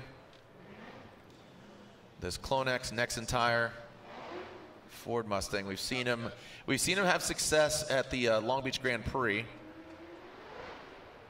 Saw him in 16. A couple rounds this year, 1 round this year, but just having a bit of bad luck. Some gremlins haunting him. I just keep thinking back to Orlando when he bumped the wall, and then the whole like the wheel exploded, and then he had his control arm dragging on the ground. It was shooting sparks like 100 feet. That was so stayed in it. Yeah, stayed in it. Didn't even lift. Came off the bank and excavated a chunk out of that track there in Orlando. Yeah. But that's just one of the moments from Trent Beecham this year. But it's time to lay it down, guy. Let's do it. Here we go. Trenton Beecham, our final driver of the throwdown, qualifying. Is Beecham going to throw down? Again, 85 or better. If he puts 85 or better down, that means Mike Power will be knocked out of our K&N knockout qualifying. Into that first big outside zone, the bank. Looks like he drops down just a little bit, but then works it in. Nice job. Into that third outside zone, kind of takes a tighter line. Seems like he's fighting the car a little bit. Oh. So, gutted. Shoot. His crew watching him, unfortunately. Man, that was so close to the end of the track. That is just... Son of a gun. So that's going to be all she wrote for Beecham, and just one more turn. Even if he finished, I don't know if that was enough to get an 85. Yeah, he was kind of up the inside a little bit there on inside clip 1, and yeah, it sounds like officially that's an incomplete. But I mean, his bank was gangster though. That was looking pretty sweet. Did you guys hear that? Cranking a rock star. Yeah, that's right. Opening but yeah, a rock star. His bank was dope, but unfortunately, that's tough. All right, so unfortunately for Beecham, shuts her down. But Dylan, anything to add, man? You're a busy dude, man. And again, Royal Purple, you got some great partners. O'Reilly Auto Parts. We're going to be at that the keynote speech for Royal Purple. It's awesome.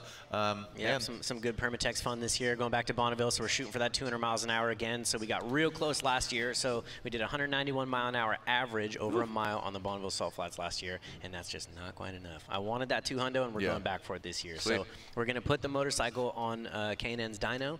Shout out to K&N for helping us out with this, and make sure that it actually spins at 200 miles an hour, because you can't really test this on the street, right? And then we will we'll go back out there and go do the thing. Well, thank you so much, Dylan Hughes. Dylan, who do you got? It looks like Simon Olsen. Simon Olsen. Simon Olsen. He just borrowed a clutch from me. I want that clutch back, Simon. No, I'm just kidding.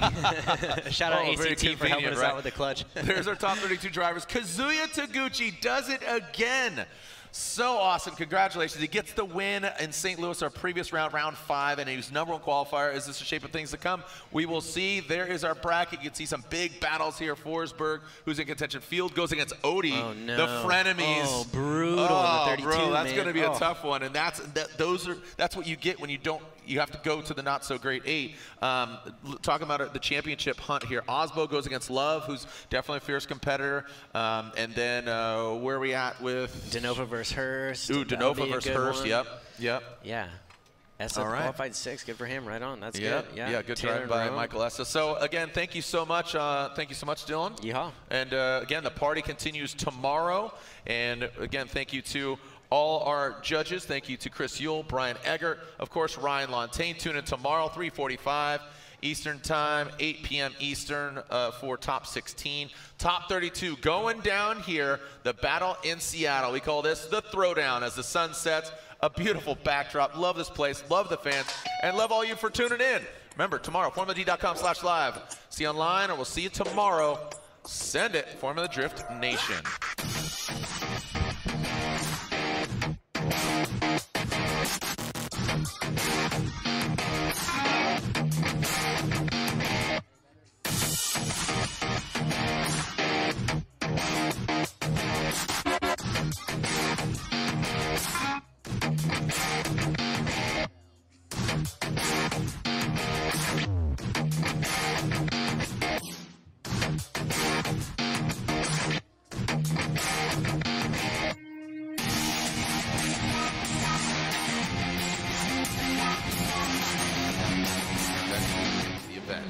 CI Performance here in Seattle. The Up Garage ISR Performance 86 into the outside zone. You got to think just a lot of confidence in his corner. In between the game of it, he's in between his ears, talking about in his head. Okay, I see.